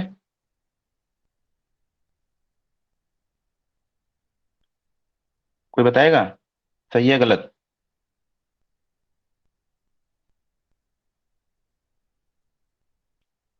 अगर T3 को हम ये लिख रहे हैं 2 टाइम्स A2 +1 B2, पहुंचेंगे कि नहीं वहां पे? Yes sir. पहुंचेंगे। लेकिन ये सब तो बार बार पीटीबी पीटीबी सब इंटीजर ही दिख रहा है। अब यहाँ पे थोड़ा सा आपको समझने की बात है। कैसे समझने की बात है वो ध्यान दीजिएगा। अब हम ये पूरा दोनों को मान रहे हैं A3, ये दोनों मिला के मेरा क्या है A3, दोनों मिला के। और ये केवल वन जो है, ये जो वन है वो मेरा B3 है। और अब जो मेरा पॉइंट P है वो यहाँ पे है।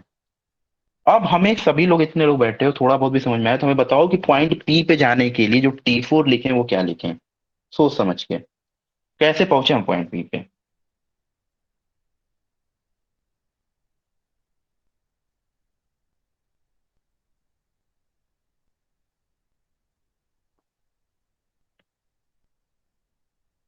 इजी है, बहुत टफ तो है नहीं। Half A3 plus plus, B3 1 B3 half very plus good, A3 one B ½ A3 +1 plus B3। 1 B3। जिसको नहीं समझ में आया उसको मैं फिर से समझा दूं। देखो यहाँ पहुंचना था हमें, तो यहाँ पे ऐसे जाके ऐसे जाने का कोई मतलब है नहीं। ये पूरा का पूरा क्या लेट, ये पूरा का पूरा A3 कर दिया है। तो सबसे सिंपल तरीका है, देखो ये वाली लाइन अगर हम देखेंगे तो ये B3 के इक्वल ही है, अगर इसको हम ड्रॉ कर दें तो सबसे अच्छी बात है कि यहाँ से यहाँ चले जाओ और यहाँ से यहाँ चले जाओ। यहाँ से यहाँ आने का मतलब है कि इसका हाफ कर दो तो A3/2 हो जाएगा और प्लस B3 हो जाएगा। अब ये बताइए जो T4 है क्या ये ट्रांसलेशनल वेक्टर है क्या? मतलब पीटीबी है क्या, प्रिमिटिव ट्रांसलेशन वेक्टर है क्या? No sir. जो T4 है आपका वो एनपीटीबी है, नॉन प्रिमिटिव ट्रांसलेशनल वेक्टर। तो इसको समझ लीजिए, पहले लिख लीजिए, नहीं तो वहां पे आप फिर अपना नोट्स बनाएंगे थोड़ा सा कंफ्यूज हो जाएंगे। इसको लिख लीजिए, नॉन प्रिमिटिव ट्रांसलेशनल वेक्टर। ये जो नॉन प्रिमिटिव, देखिए इसमें से होता क्या है ना कि ये सब चीजें पूछी नहीं जाती, पूछी जो जाएंगी वो दूसरी चीजें पूछी जाएंगी, वो भी मैं आपको बताऊंगा। लेकिन ये सब बेसिक चीजें हैं, अगर आप ये समझ लिए तो कोई दिक्कत नहीं आएगी फिर आपको आगे समझने में। तो नॉन प्रिमिटिव ट्रांसलेशन क्या होता है कि जो एनी मतलब जो कंपोनेंट्स हैं, मान लीजिए N1, N2 या डॉट डॉट डॉट कोई भी, आर नॉन इंटीजर। ये क्या होने चाहिए? या तो सारे के सारे नॉन इंटीजर हो, or any of N1, N2 dot dot dot are non integer, और नॉन इंटीजर। तो कहने का मतलब ये है कि ये जरूरी नहीं है कि N1 और N2 दोनों के दोनों क्या हो, नॉन इंटीजर हो। इन दोनों में से अगर कोई एक भी नॉन इंटीजर हो जाता है तो इस तरह का जो आपका वो है, क्या बोलते हैं, वेक्टर है, वो क्या कहलाता है? नॉन प्रिमिटिव ट्रांसलेशनल वेक्टर होता है। क्लियर है? हाँ या ना बताइए। Yes. Yes yes sir sir. तो ये है क्या, क्यों इसको ऐसा बोला जाता है कि मतलब जो ट्रांसलेशनल वेक्टर है वो क्या होता है? देख कुछ होता नहीं है। जो ट्रांसलेशनल वेक्टर होते हैं ना वो क्या कर देते हैं, they can shift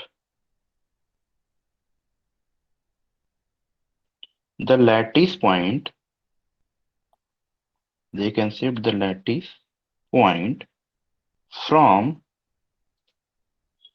one position। जब बोर हो जाना तुम लोग तो बता देना, ठीक है? पहली क्लास है, टू अनदर पोजीशन। इसमें आप क्या कर रहे हैं, लैटिस पॉइंट को ट्रांसलेट करा के एक लैटिस पॉइंट से दूसरे लैटिस पॉइंट को मैच करा दे रहे हैं और उसको रोटेट कर दे रहे हैं। यही तो कर रहे हैं मेरे हिसाब से तो, और तो कुछ आप एक्स्ट्रा इसमें कर नहीं रहे हैं। राइट? बोलिए।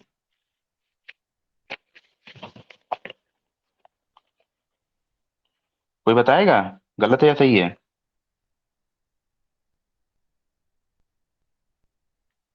अरे हाँ या ना बताइए, तो इसके बाद थोड़ा सा मजा आने वाला है, जो आपको चीजें चाहिए।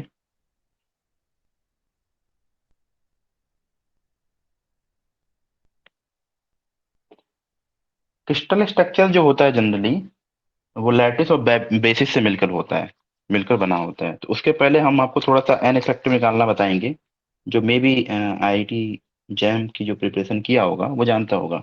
उसके पहले थोड़ा सा एक लाइन लिख लीजिए, यूनिट सेल। यूनिट सेल क्या होते हैं? एनीवन, यूनिट सेल क्या होते हैं?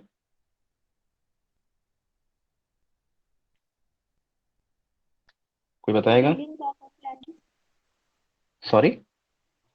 Building block of a lattice. बहुत सही। सब लोग बिल्डिंग ब्लॉक बोल देते हैं, हर बुक में भी लिखा रहता है, इसका मतलब क्या होता है? The smallest 3D portion of complete space. Yes, इसका मतलब ये होता है कि जो भी आपका यूनिट सेल है उसको हम रिपीट कर सकते हैं और पूरा का पूरा कंस्ट्रक्ट कर सकते हैं होल लैटिस को। तो जो ये यूनिट सेल होता है, definitely they are the constructor from basis vector. ठीक है, मतलब इसको एक लिख लीजिए, मैं बोल लेता हूँ, लिख लीजिए, नोट्स लिख रहे हैं ना आप लोग? अच्छा चलिए, मैं फटाफट लिखिए। यस सर, बोलिए बोलिए। हाँ लिखिए, we can repeat, unit cell and we can construct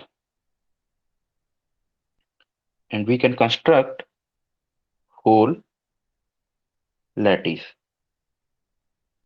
मतलब हम यूनिट सेल को रिपीट कर सकते हैं, पूरे के पूरे लैटिस को बना सकते हैं। तो बेसिकली हुआ क्या यूनिट सेल? तो unit cell are the constructor, ये तो कंस्ट्रक्ट कर रहा है ना, इसको कंस्ट्रक्टर भी बोल सकते हैं। Are the constructor from basis vector, constructor from basis vector. और ये भी जो होते हैं वो दो टाइप्स के होते हैं यूनिट सेल। ये होता है आपका primitive unit cell,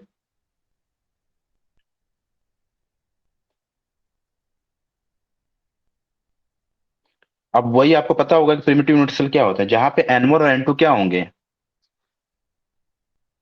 Integer. Integer. Integer होंगे। तो n1 एंड n2 शॉर्ट में बता देना, शुड भी इंटीजर, इतना आपको भी समझ में आ रहा है, क्योंकि जो बताना है इसके नीचे बताना है। और दूसरा होगा आपका नॉन, इसको पीयूसी कर दीजिए, प्रिमिटिव यूनिट सेल। दूसरा कर दीजिए नॉन प्रिमिटिव। शॉर्ट फॉर्म थोड़ा सा आप लोग जानते रहिए करिए, ताकि लिखने में आसानी रहेगी आगे। नॉन प्रिमिटिव यूनिट सेल, इसको एनपीयूसी कर दीजिए। ठीक है, इसमें क्या होगा, n1 and n2 should be non. अब इसमें देखिए, एक भी हो सकता है, इसके कंफ्यूज मत होइएगा कि सर हमने तो दोनों लिखवा दिया था, इसमें एक था, तो नहीं, एक भी हो सकता है। अब जो आता है, जो आप लोग में भी पढ़े होंगे या जो निकाले भी होंगे, एन इफेक्टिव निकाला है सबने? Yes, sir. हाँ, ये पूछा जाता है। ठीक है, ये होता है क्या है, लिख लीजिए, effective number of lattice point in unit cell. यहाँ से हो सकता है लक अच्छा रहे तो पूछ दे, सिलेबस में तो है नहीं वैसे, लेकिन कभी कभी पूछा जाता है, और जनरली पूछा भी जाना चाहिए। तो पहले फोर कॉर्नर यूनिट सेल का बनाते हैं, मतलब 2D के लिए बता देते हैं, फिर 3D के लिए भी आएंगे। तो 2D में भी बहुत टाइप्स के हो सकते हैं। तो देखिए, इसमें दो तीन चीज हम यूज करेंगे। तो पहले उसका नोटेशन समझ लीजिए। इसमें हम यूज करेंगे NC। ठीक है, दूसरा यूज करेंगे NF, और तीसरा यूज करेंगे NI। तो NC जो नोटेशन यूज करेंगे, उसको, इसका मतलब होता है कि नंबर ऑफ, लिखते जाइएगा, लैटिस पॉइंट इन कॉर्नर। कॉर्नर पे कितने नंबर ऑफ लैटिस पॉइंट हैं। ठीक है, NF जनरली ये 2D में यूज होता है, जितने number of lattice point corner पर, तो 2D में कंसीडर किए जाते हैं। ठीक है, एनएम जो यूज करेंगे वो होता है number of lattice point at edges. Edges पे कितने हैं number of lattice point. Generally 3D dimension में जब हम लेते हैं 3D फेस पे होता है, वो सारी चीजें देखेंगे। और जो एनआई होता है वो होता है number of lattice point inside unit cell. Unit cell के अंदर कितने लैटिस पॉइंट हैं इनसाइड यूनिट सेल। ये सबका हो गया, सबने लिख लिया। अभी घबराना नहीं है, अभी तुरंत समझ में आ जाएगा कि इसका मतलब क्या। आप तुरंत तुरंत आप लोग प्रॉब्लम लगाने लगोगे। सबका हो गया तो मैसेज कर दो या कुछ बोल दो तो आगे बढ़े हम। Yes. हो गया ओके, सर। यस ठीक सर। ठीक। अब देखिए इसमें हम बताते हैं, जैसे 2D के पहले पहले करते हैं फिर 3D पे भी आएंगे। तो 2D के लिए आप लोग पहले समझ लिए कि भाई 2D में होता कैसे कैसे निकालते हैं। पहला देखिए हेडिंग डालिए फॉर 2 डायमेंशन। 2 डायमेंशन में क्या होगा, तो 2 डायमेंशन में हम सिंपली पहले 4 कॉर्नर यूनिट सेल का लेके चलेंगे। फर्स्ट लिखिए 4 corner unit cell. 4 corner unit cell का कैसे निकालें, क्या फॉर्मूला होता है वो लिखिए। N effective, N effective 4 corner unit cell पे क्या होगा, 1/4 NC।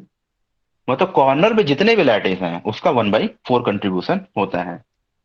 एज पे जितने रहेंगे उसका हाफ कंट्रीब्यूशन करेंगे आप। और लैटिस के अंदर किस यूनिट सेल के अंदर जितने रहेंगे उसका होता है आपका 1 टाइम, मतलब NI। इसको आप अभी के अभी एकदम इम्पोर्टेंट या जो भी है, जैसे तो ये वाला नहीं पूछना चाहिए मेरे हिसाब से।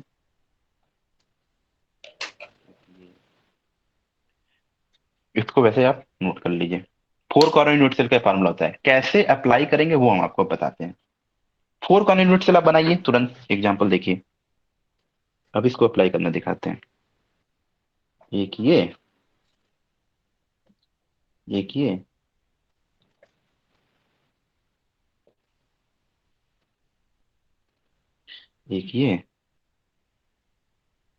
ठीक है। अब जैसे मान लीजिए ए है, ये आपका बी है। एक यहाँ पे है, एक यहाँ पे है, एक यहाँ पे है, और एक आपका यहाँ पे, ये पॉइंट मान लीजिए बी है। ठीक। अब इसका एन इफेक्टिव हमें निकालना है और कुछ दिया नहीं है। तो कॉर्नर पे कितने हैं, कॉर्नर कैसे काउंट करते हैं, So 4. 1 by 4. 4। 1/4 करते हैं, लेकिन ये जैसे हम तो बता दिए 1/4 होता है, जैसे आप लोगों ने फार्मूला यह भी याद कर लिया 1/4 होता है। नहीं, उसके पीछे की फिजिक्स समझिए कि 1/4 आता कैसे, देखिए अभी समझा देते हैं आपको। So 1/4 contribution. हाँ 1/4 कंट्रीब्यूशन होगा। जैसे जिसको नहीं पता है वो ध्यान से देखेगा। जैसे मान लीजिए यहाँ पे आपने एक लैटिस कर दिया, ठीक है, कैसे 1/4 आता है वो समझिए। तो यहाँ पे जब रखोगे तो इसके अंदर का कितना कंट्रीब्यूशन है, एक पार्टी इसके अंदर आ रहा है, बाकी 3 पार्ट क्या है, बाहर है। इसलिए इसका कंट्रीब्यूशन क्या हो जाता है, 1/4 MC। ठीक है। एज पे जब आप रखते हो तो ऐसे रखते हो पॉइंट को, तो इसका हाफ पॉइंट इधर रहता है, हाफ कंट्रीब्यूशन इधर रहता है, हाफ बाहर रहता है। ठीक है। इसलिए क्या हो जाता है इसका 1/2 NF।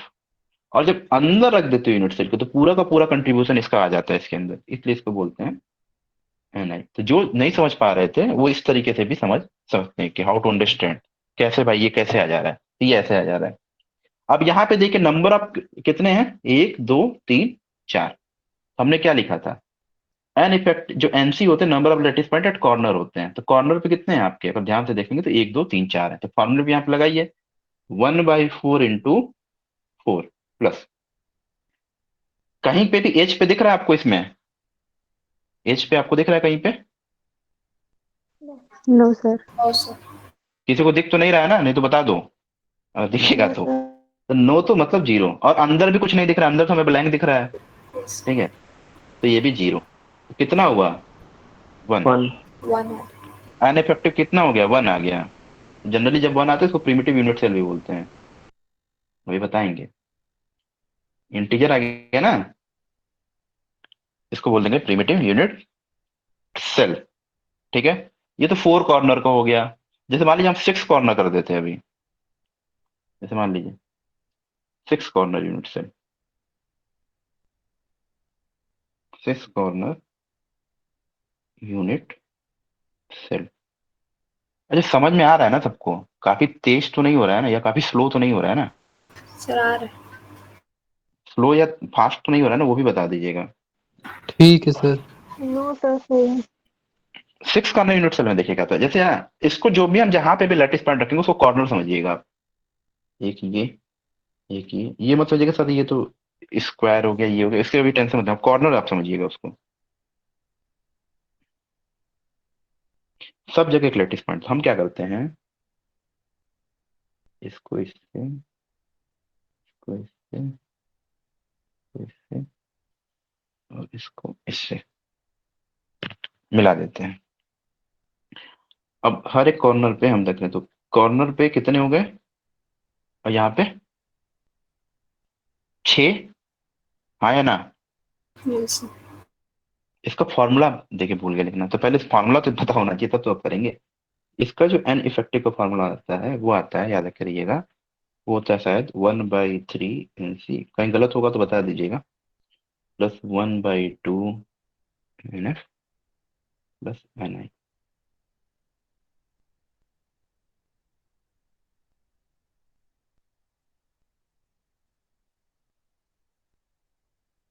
ये आपका फॉर्मूला होता है। तो यहाँ से निकालिए, तो एन इफेक्टिव कितना आ जाएगा यहाँ से, 1/3 NC। NC कितना है, 1 2 3 4 5 6, 6। एच पे कोई है बताइए, कहीं पे भी एच पे दिख रहा है? नहीं दिख रहा है, नो तो सर। वो जीरो हो जाएगा, और अंदर लैटिस के अंदर है नहीं, यूनिट सेल के अंदर है नहीं, तो वो भी जीरो हो जाएगा। तो यहाँ पे जो एन इफेक्टिव आया वो कितना आया, 2। 2। एन इफेक्टिव कितना आ गया, 2। जब एन इफेक्टिव 2 होगा तो प्रिमिटिव होगा या नॉन प्रिमिटिव होगा? प्रिमिटिव। ठीक है, अब आइए,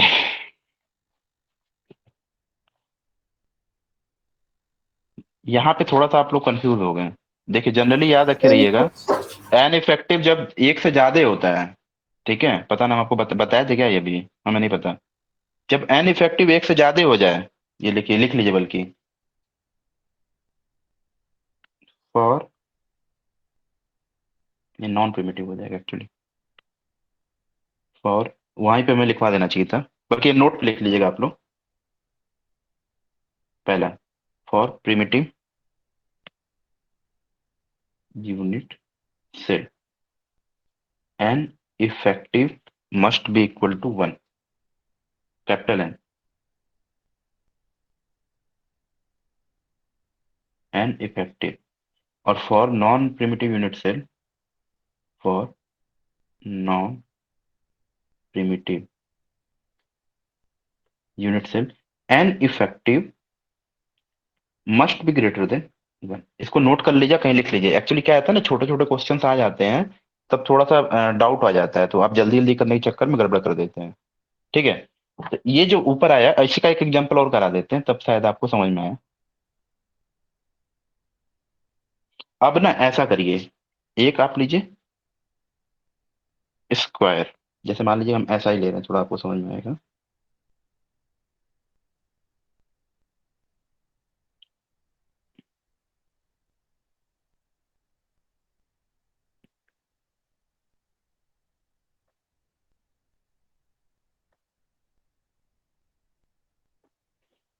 आप लोग थोड़ा सही से बनाइएगा। अब यहाँ पे देखिए हम क्या कर रहे हैं, एक यहाँ पे, एक यहाँ पे, एक यहाँ पे, थोड़ा सा अप्लाई करा दें फॉर्मूला, एक यहाँ पे, एक यहाँ पे, एक यहाँ पे, एक यहाँ पे, एक यहाँ पे।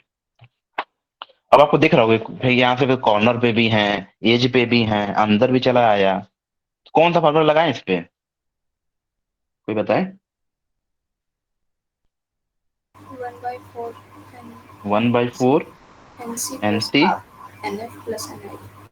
Half NF plus NI। Corner पे कितने हैं, 4। 1 2 3 4, 4 हो गए। तीन नहीं है, किसने तीन बोला, तीन तो नहीं है, 4 है ना? सर 4। हाँ, NI, आई देखिए क्या है, एच पे कितने हैं, 1 2 4 3 4 4 4, 4 और अंदर अंदर 1 है, 1 ठीक है। तो ये कर लीजिए, तो ये हो जाएगा 1, ये होगा ऊपर 2 + 1, ये हो गया 4। तो ये प्रिमिटिव हुआ, नॉन प्रिमिटिव हुआ। Not non primitive. Since non N primitive effective is greater than 1, इसलिए आपका क्या होगा, ये नॉन प्रिमिटिव। अब एक आप लोग करिए अभी यहीं पे।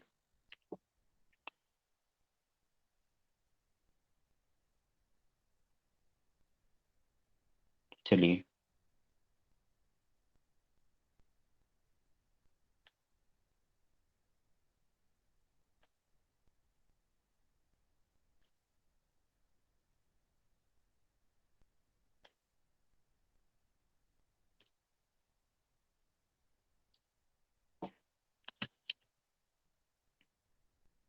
इसका निकालिए एन इफेक्टिव। सब लोग निकालेंगे और मैसेज में बताएंगे, या बोल के भी, कोई इशू नहीं।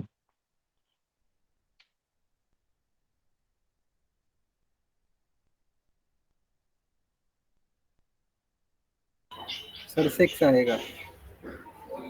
6 गलत है। 2 आएगा सर। 2 सर। 2 2 हाँ, इसमें आएगा 2। इसमें 6 आने की मतलब ही नहीं है, आपको साफ साफ दिख रहा है कॉर्नर पे कितने हैं यहाँ पे, 6 6 एज पे कोई नहीं है, ये इसमें कोई नहीं है, ये क्या आ गया 2। ये प्रिमिटिव होगा कि नॉन प्रिमिटिव होगा, नॉन। Non primitive. तो आई होप कि थोड़ा सा आपको बेसिक चीजें यहाँ पे पता चलेगी भाई, कैसा प्रिमिटिव होता है, कैसा नॉन प्रिमिटिव होता है। इसी तरीके से अभी हम 2D पे बात, अरे 2D पे बात किए थे, थोड़ा सा आप ना 3D का भी फॉर्मूला लिख लीजिए कि इन केस दे दे तो आप घबराएंगे नहीं। तो लिखिए फॉर 3 डायमेंशन। 3 डायमेंशन पहला पार्ट आता है 8 कॉर्नर यूनिट से, अभी करके भी दिखाएंगे। 8 कॉर्नर यूनिट सेल, इसका एन इफेक्टिव का फॉर्मूला आप लोग लिख लीजिए, अभी नीचे एग्जाम्पल आएगा सारा। ये होता है 1/8 NC, 1/2 NF plus NI।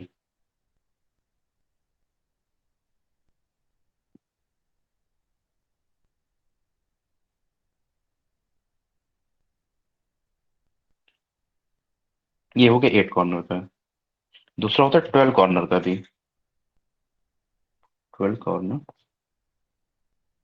Unit cell. Generally मैं अपने क्लास के बाद होमवर्क भी देता हूँ, तो उसके लिए भी आप लोग रेडी रहिएगा। एन इफेक्टिव इसमें कैसे निकालते हैं, 1/6 NC, 1/2 NI plus, sorry N/2 NF plus NI।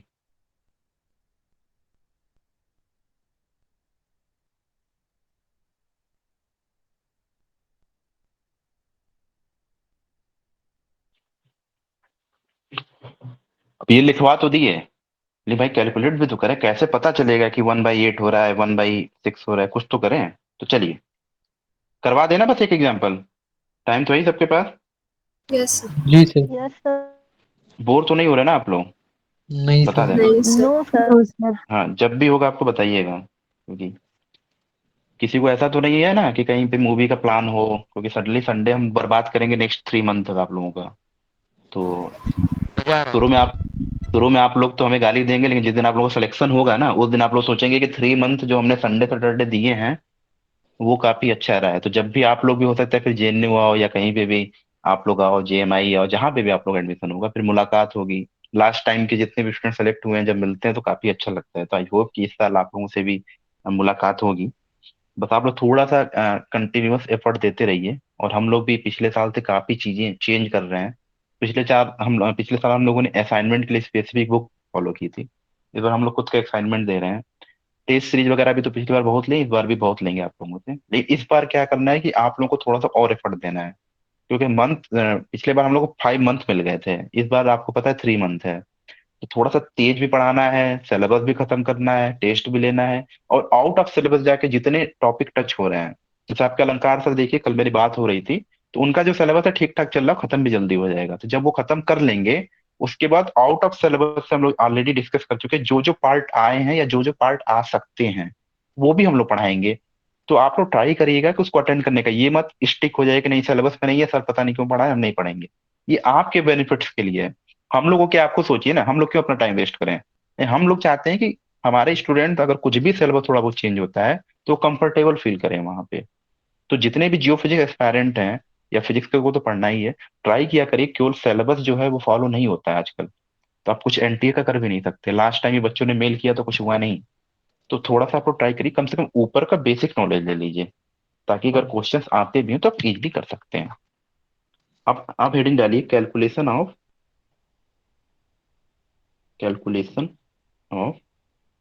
An effective, थोड़ा 3D का करा दें, एन इफेक्टिव इन 3 डायमेंशन।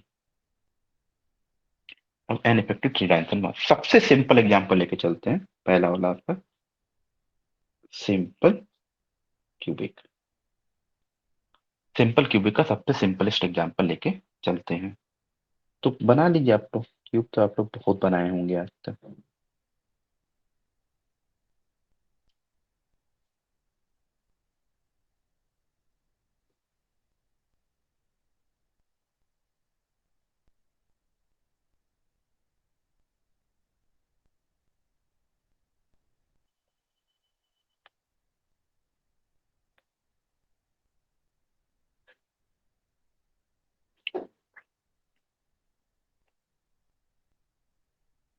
अब सिंपल क्यूबिक में कितने कॉर्नर होते हैं? 8।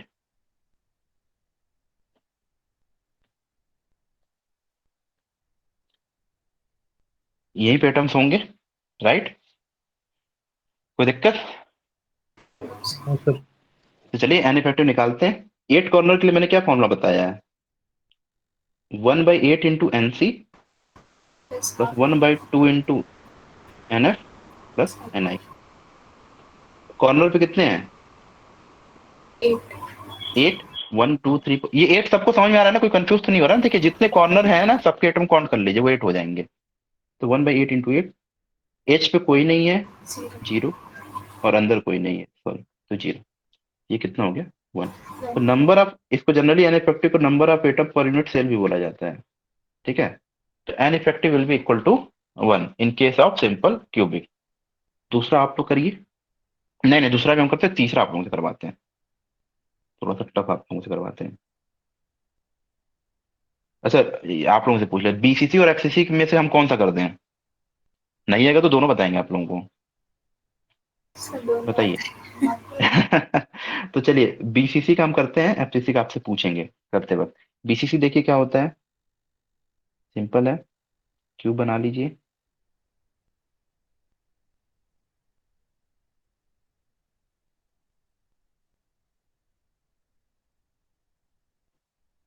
आप लोग थोड़ा अच्छे से क्यूब बनाइएगा, मेरा तिरछा और थोड़ा सा इधर उधर हो जाता है। अब इसमें क्या होगा आपको बताइए। इसमें क्या होते हैं, कॉर्नर पे तो एट रहेंगे, और एक कहाँ रहता है एटम? सेंटर। सेंटर। सेंटर पे रहता है। एक इसके सेंटर पे डाल दीजिए। इस वाले का हम बताए थे आपको, सेम फार्मूला तो वही रहेगा एन इफेक्टिव। तो एन इफेक्टिव क्या हो जाएगा आपका? 1/8 इंटू 8 प्लस हाफ इंटू 0, क्योंकि एच पे तो कोई नहीं है, प्लस वन +1। इंटू वन, मतलब 1 ही। ये होगा 1 प्लस 0 प्लस 1। तो number of atom per unit cell इसमें कितने आ गए? 2, राइट? यही हुआ ना, number of atom per unit cell 2। तो एन यस इफेक्टिव 2 सर। हो गया। अब चलिए लास्ट आप लोग करिए खुद से एफसीसी का। एफसीसी का करके हमें बताएंगे, और कैसे किए ये भी बताएंगे।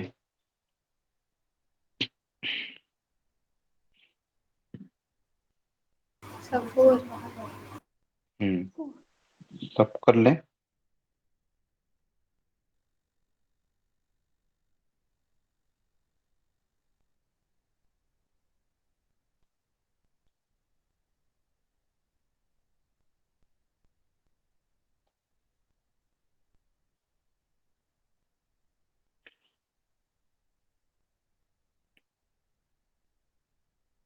सबको समझ में आ गया या किसी को फोर नहीं आ रहा है तो अभी हम बताएंगे। सबका आ गया तो अच्छी बात है, फिर आगे बढ़ेंगे। सबको समझ में आ रहा है कैसे आ रहा है फोर? हाँ, यस सर। Yes sir. आ रहा है।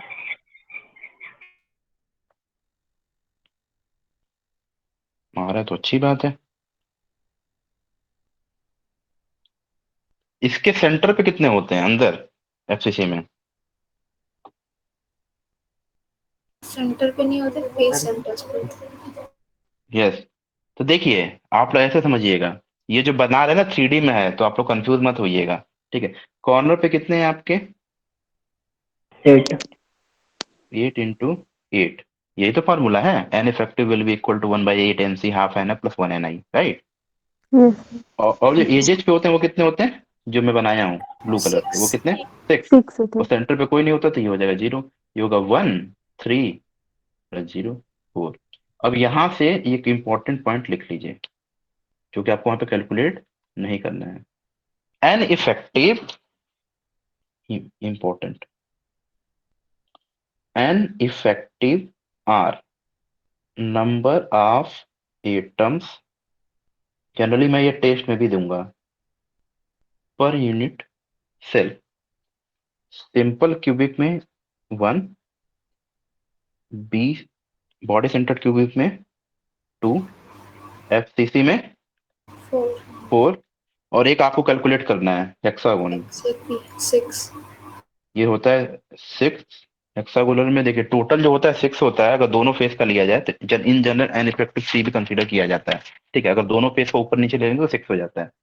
तो डिपेंड कर लेगा, अगर 6 के हिसाब से कैलकुलेट करते हैं तो 6 कर लीजिएगा, अगर दोनों फेसेस को कैलकुलेट करते हैं, अगर नहीं तो ऐसे जनरली 3 भी आप काउंट कर सकते हैं, क्योंकि 12 एटम जो होते हैं कहाँ पे होते हैं? कॉर्नर पे होते हैं। तो कौन सा वाला, अच्छा हेक्सागोनल में कौन सा लगेगा? 12 कॉर्नर यूनिट सेल हो गया ना। यस। यस देखिए सर। हेक्सागोनल सबको बनाने आता है ना। यस चलो सर।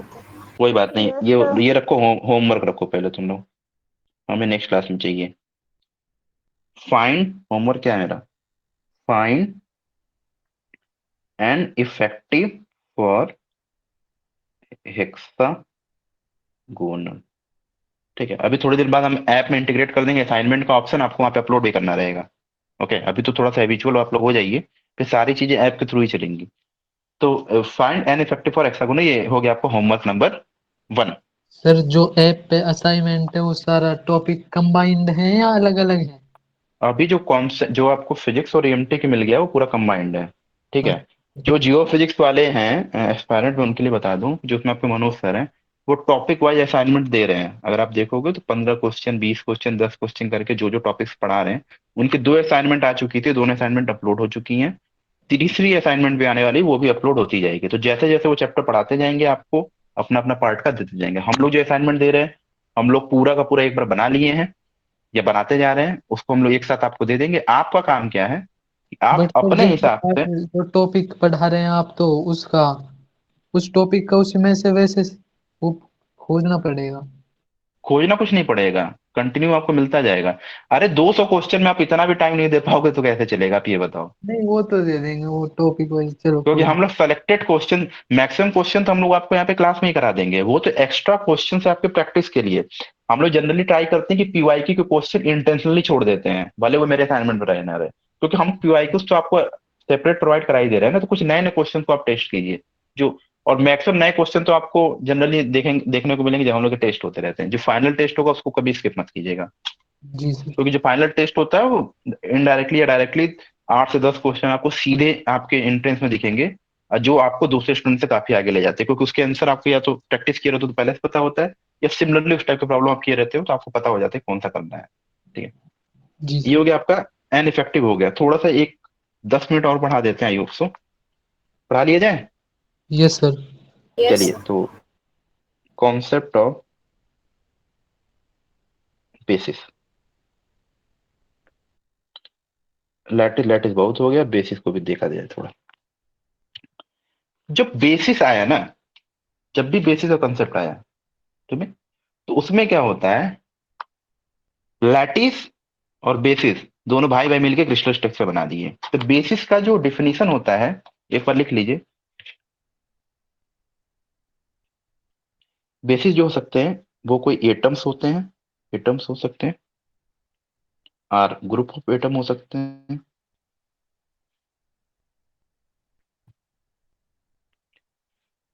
which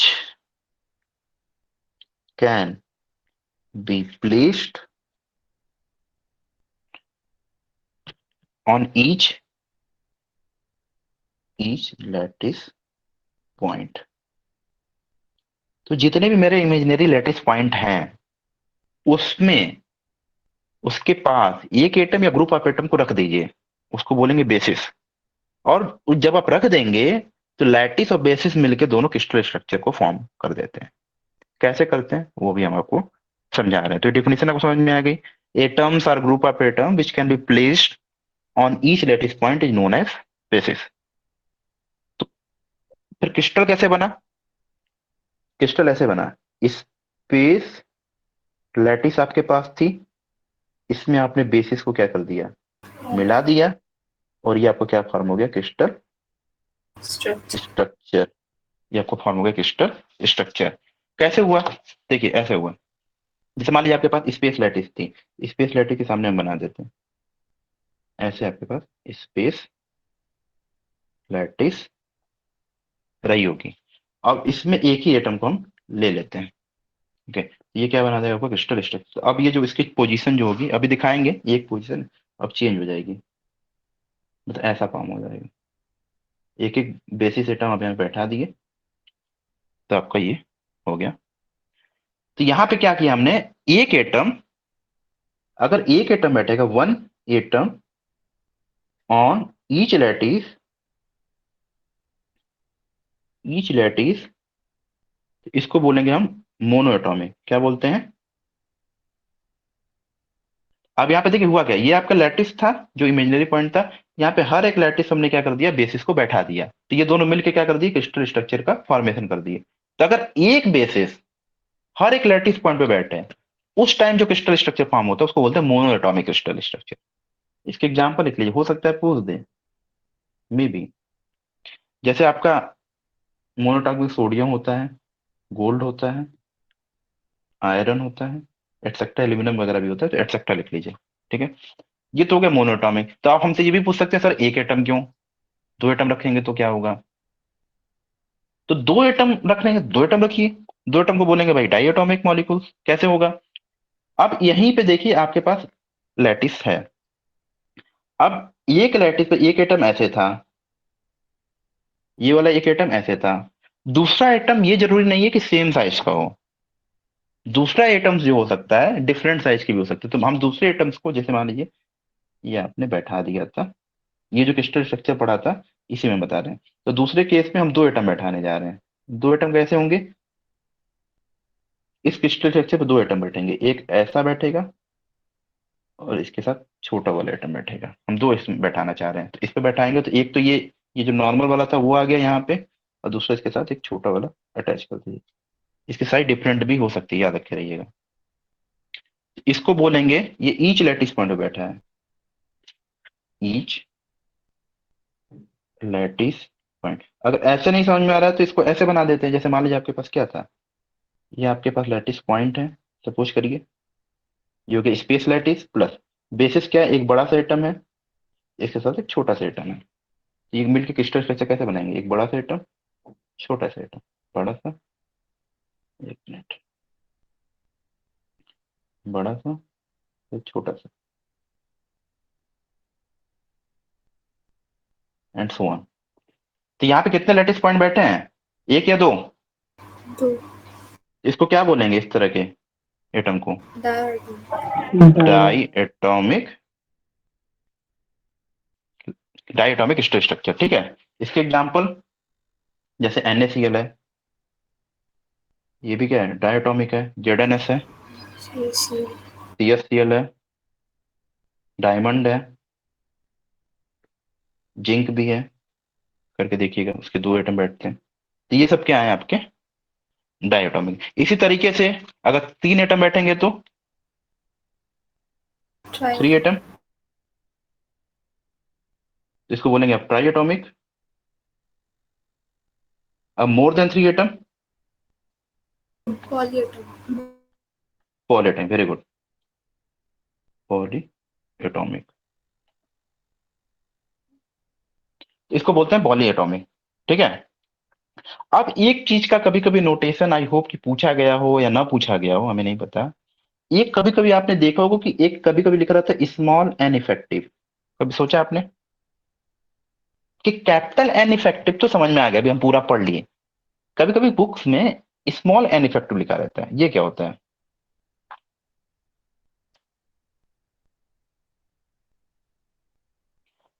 एन इफेक्टिव और कैपिटल इफेक्टिव और स्मॉल एन इफेक्टिव का फॉर्मूला तो हमेशा याद रखे रहिए, सेम होता है। इसको ही बोलते हैं effective number of atoms. Number of atom in unit cell. तो बेसिकली होता क्या है कि जो कि आपका एन इफेक्टिव है एंड स्मॉल एन इफेक्टिव है, ठीक है, इन दोनों का जो फॉर्मूला होता है, formula will be same. Extra क्या चीज है? तो देखिए एक्स्ट्रा यही चीज है, अभी समझ जाएंगे। अगर मोनोएटॉमिक केस की बात करें, मोनोएटॉमिक क्रिस्टल, इस केस में जो कैपिटल एन इफेक्टिव होता है वो स्मॉल एन इफेक्टिव के इक्वल होता है। ठीक है। अगर आपको डाई एटॉमिक की बात करें, इस केस में जो स्मॉल एन इफेक्टिव होता है, पहले इसको स्मॉल लिखना चाहिए था ताकि आपको कंफ्यूजन ना हो, एक मिनट, कैपिटल एन इफेक्टिव के इक्वल होता है। इस केस में जो स्मॉल एन इफेक्टिव होता है वो 2 times of times. Capital an effective होता है। इसी तरीके से अगर ट्राई एटॉमिक की बात करें, इस केस में क्या हो जाएगा, जो स्मॉल एन इफेक्टिव होगा वो 3 टाइम्स ऑफ एन इफेक्टिव हो जाएगा, राइट। तो इन जनरल हम कह सकते हैं जो number of atom in basis में जो आते हैं वो डिफाइन होते हैं आपका N effective upon capital an effective. जब वो पूछा नहीं जा सकता है, लेकिन फिर भी हमें लगा कि आपको बता देना चाहिए, इसलिए हमें बता दिया। अगर पूछ दे तो अच्छी बात है, ना पूछे तो और अच्छी बात है। तो N effective upon, sorry, small N effective upon capital an effective. ठीक है, क्लियर या नहीं है? एक चीज तो 100% जब आपको इससे तो 100% आएगा, आपको पता हो जो क्रिस्टल स्ट्रक्चर में जब ब्रेविस लैटिस का कंसेप्ट आता है, जिसमें आपको पता है कि फ्यू लैटिस जो है 5 2D में होते हैं, 14 3D में होते हैं, जिसमें मोनोटॉमिक, सॉरी, जिसमें मोनोक्लिनिक, ट्राई क्लिनिक, कोई भी टेट्रागोनल, तो यहाँ से एक क्वेश्चन तो लिख के रख लीजिए कि आना ही आना है, इन जनरल जो देखा गया है। ठीक है, तो यहाँ से एक क्वेश्चन आना ही आना है। तो इसको भी हम सोचते हैं कि थोड़ा सा ब्रेविस लैटिस का कंसेप्ट दे दें या नेक्स्ट क्लास में दें। सो पढ़ा दीजिए। पढ़ा दें सब लोग? अच्छा, सब लोग एग्री कर रहे हो, बहुत अच्छा, इस बार तो बैच बहुत अच्छा मिला है। फिर कॉन्सेप्ट ऑफ ब्रेविस लैटिस देखिए, फिर आपको किसी को कहीं जाना होगा तो बता देना। ब्रेविस लैटिस, ये कंसेप्ट है। देखिए, इन प्रिंसिपल हम क्या कर सकते हैं, ये पॉसिबल है कि infinite number of space lattice को कंस्ट्रक्ट किया जा सकता है। कैसे किया जा सकता है? जब हम ए बी को चेंज कर दें या थीटा को चेंज कर दें 2D में, या 3D में A B C alpha beta gamma को चेंज कर दें। अच्छा, एक लाइन लिखिए इसमें, सब लोग लिख रहे हो ना? Yes sir. तो लिखिए, in principle it is possible to construct, in principle it is possible to construct infinite number of space lattice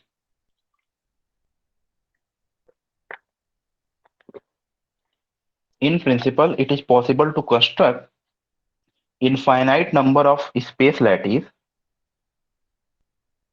by varying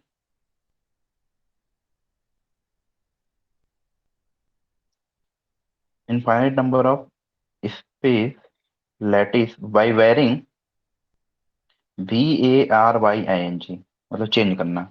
क्या क्या चेंज कर सकते हैं? 2D में होता है A B and theta, by varying A B and theta in 2D by varying a, b and theta in 2D and a, b, c,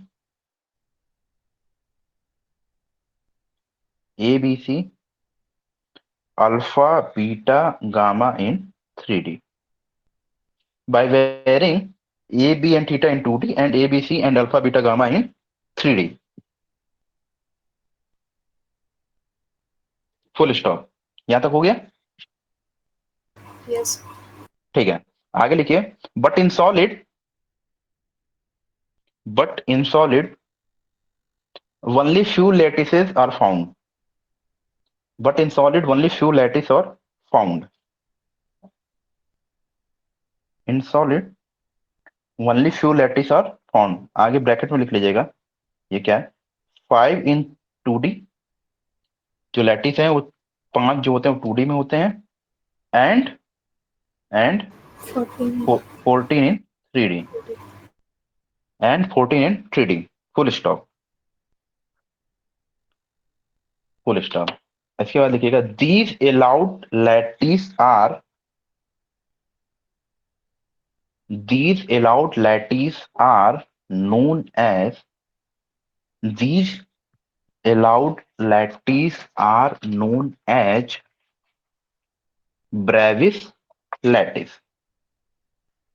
These allowed lattice are known as Brevis lattice. मतलब ये जो lattice हैं, जितने भी allowed lattice हैं, इसको क्या बोलते हैं? ब्रेविस लैटिस बोलते हैं। ठीक है, तो है क्या कंसेप्ट इसका? सिंपली कंसेप्ट है, बाकी डिटेल आपको हम नेक्स्ट क्लास में बताएंगे। इसका मतलब ये समझ लीजिए, जितने भी हमारे पास लैटिस पॉइंट हैं, तो इन प्रिंसिपल ये पॉसिबल है कि उसमें उस लैटिस पॉइंट का जो ए और बी है या जो थीटा है, 2 डायमेंशन की बात करें, इसको हम चेंज करके कुछ और फॉर्म करा दें। या 3 डायमेंशन की बात करें तो a, B, c and alpha, beta, gamma, जो सिंपली एंगल होता है, ठीक है, उसको भी हम चेंज कर सकते हैं। जब ये चेंज किया गया तो ये पाया गया कि 5 जो होंगे, मतलब 5 जो लैटिस बनेंगे मतलब सॉलिड में, वो 2D में बनेंगे, और 14 जो बनेंगे वो 3D में बनेंगे। ये मतलब इतने बनते हैं जो कि अलाउड होते हैं। और ये जो अलाउड लैटिसेज होते हैं 2D और 3D में, इसको बोलते हैं इन प्रिंसिपल हम लोग ब्रेविस लैटिसेज। ठीक है, अब इस ब्रेविस लैटिसेज में बहुत सारे इंपोज कर सकते हैं हम डिफरेंट टाइप्स के सिमेट्रिक ऑपरेशन को लेके। फॉर एग्जाम्पल, आपको पता होगा कि बहुत सारे होते हैं, जैसे ट्रांसलेशनल सिमेट्रिक ऑपरेशन होता है, रोटेशनल होता है, रिफ्लेक्शन होता है, इन्वर्जन होता है, राइट? ये Yes. शायद आप लोगों ने पढ़ा। ये जो सारी चीजें हैं कि डिफरेंट डिफरेंट टाइप के सिमेट्रिक ऑपरेशंस करके हम अलग अलग चीजों को आपके पास दिखा सकते हैं कि भाई हम रोटेशन कर देना 90 डिग्री, तो हम देखते हैं अरे यार ये लेटेस्ट था, 360 घुमा दिए तो फिर वही लेटेस्ट दिख रहा है। रेक्टेंगल में 180 360 कर दिए तो वही दिख रहा है। सर्किल में तो हर एंगल पे वही दिखेगा। ठीक है, ये डिफरेंट डिफरेंट टाइप के रोटेशनल सिमेट्रिक ऑपरेशन है, रिफ्लेक्शन है, इन्वर्जन है, ये सारी चीजें होती हैं। तो आई होप कि ये सब चीजें आप लोगों ने पढ़ी होगी।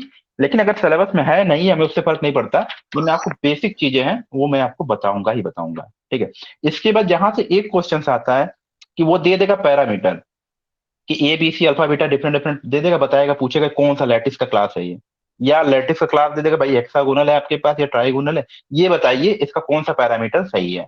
ये चीजों का एक ट्रिक है जो मैक्सिमम लोगों को आई होप पता होगा, कुछ लोगों को नहीं पता होगा तो मैं बता दूंगा। तो उस क्लास में, मतलब जो मेरी नेक्स्ट क्लास होगी, उसमें आपको वहां से 100% कभी भी पूरी जिंदगी में आप उसको नहीं भूल सकते कि हाँ 14 जो 3 डायमेंशनल में जनरली पूछा जाता है, ये जो 14 ब्रेविस लैटिसेज हैं, इसके जो लैटिस क्लास है या जो लैटिस पैरामीटर है वो कैसे हो सकते हैं, तो आप कभी भी नहीं भूल सकते।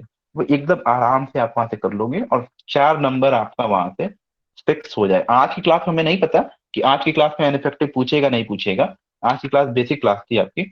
नेक्स्ट क्लास में हम लिख के दे रहे हैं कि एक ये बताएंगे आपको जहां से 4 नंबर पक्का। और दूसरा लाइन इंडिसेस से हम स्टार्ट करेंगे, क्योंकि आपके यहाँ शायद मिलर इंडिसेज है, तो थोड़ा लाइन इंडिसेज बता के मिलर इंडिसेज पे जब जाएंगे तो वहां पे भी आपके 4 नंबर 100% श्योर हो जाएंगे, जो कि जनरली ये ट्रेंड रहा है और ये देखा गया। जब आप बीएचयू वगैरह के पेपर उठा के देखोगे तो इन जनरल ये पूछा जाता है। तो ये जो चीजें हैं 100% आपके लिए बेनिफिशियल होंगी और आपको मजा भी आएगा। और जब क्वेश्चंस देखिए, होता क्या है कि जब क्वेश्चंस लगते हैं ना तब मजा आता है, हाँ या ना ये बताओ? जब क्वेश्चन नहीं यस लगते तो सर। मजा नहीं आता है। जब क्वेश्चन नहीं लगते तो ऐसा लगता है अरे यार मजा ही नहीं आ रहा है, कुछ समझ में नहीं आ रहा है। जब क्वेश्चन लगना स्टार्ट हो जाएंगे तब पढ़ने का भी मजा है। तो पढ़ने का मजा तभी है जब थोड़ी सी आपकी बेसिक स्ट्रांग हो, जब आप पढ़ें, और क्वेश्चन लगाने का भी मजा तभी आता है। ठीक है, तो ये सारी चीजें, अभी तो पहला क्लास था। अ, आप लोग बता सकते हैं कि कैसा लगा या अच्छा लगा नहीं लगा, जो भी है। कुछ चीजें अगर फास्ट चल रही तो स्लो करेंगे, स्लो चल रही तो उसको फास्ट करेंगे, वो हमारी रिस्पॉन्सिबिलिटी है। लेकिन चीजों को थोड़ा थोड़ा अगर आप समझेंगे तो बोर भी नहीं होंगे, और सारी की सारी चीजें आपको समझ में भी आ जाएंगी एक बार में, और बहुत ही मजा आएगा। और ये काफी इंटरेस्टिंग चीज है कि जब भी आप आगे चलोगे, चाहे एमएससी का प्रोजेक्ट करो या चाहे आप पीएचडी में एडमिशन लो, मेरे साथ आज भी लड़के हैं जो एमएससी के प्रोजेक्ट में भी हैं और ये सारी चीजें करते रहते हैं। जैसे अलंकार सर आपके यहाँ आज भी मेरे से कॉन्टेक्ट में है, सारी चीजें हैं, और भी आपकी मैम जो है, तो ये लोग काफी अच्छा किए हैं, कंटिन्यू टच में रहे हैं, कंटिन्यू पढ़ाई की है, सब नेट जारा क्रैक करके आज अच्छी जगह पे हैं। तो आप लोग भी धीरे धीरे, केवल यहीं से स्टॉप नहीं होता। जब हम बोलते हैं कि भाई थोड़ा सा पढ़ लो 3 महीने, फिर सीयूटी में एक बार ले लो, फिर उसको हम एंजॉय करना। जब आप ले लोगे फिर हम बोलेंगे नेट जेआरएफ निकाल लो, फिर एंजॉय करना। जब नेट जेआरएफ निकालो फिर हम बोलेंगे अच्छा एक बार पीएचडी में एडमिशन ले लो, फिर एंजॉय करना। तो अभी तक आपके पास दो, नेक्स्ट जो 2 ईयर है काफी क्रूशियल है।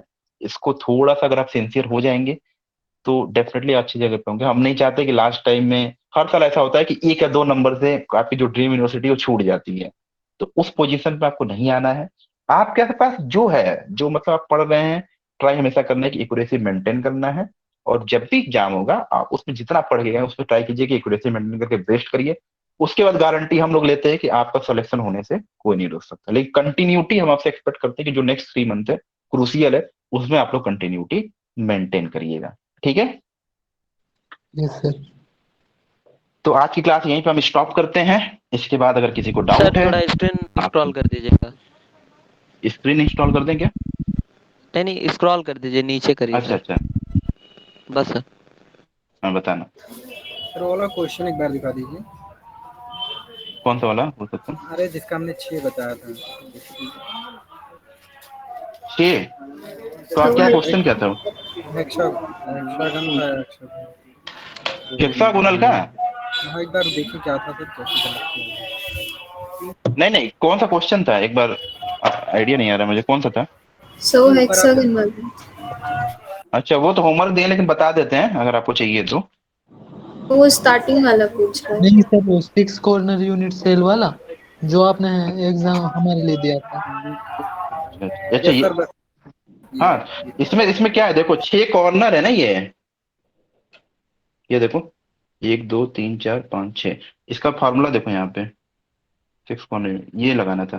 समझ गया सर। हाँ, तो बस ये लगा दीजिए, यहाँ पे आ जाएगा। और लेकिन नीचे वाला जो हेक्सागोनल हमने अलग दिया है, ये लोग ध्यान देंगे, पता चले वही करके मत आ जाना तुम लोग। उस हेक्सागोनल में 6 और 6 12, टोटल 12 होंगे, याद रखे रहिएगा। 6 ऊपर 6 नीचे, ठीक है, सिमेट्रिसिटी होती है ना, ऐसे बनता है ना वो, अगर आपको ध्यान देंगे तो ऐसे बनेगा। तो 6 यहाँ रहेंगे, ठीक है, और सिमिलरली ये नीचे जाता है, आपको याद होगा तो।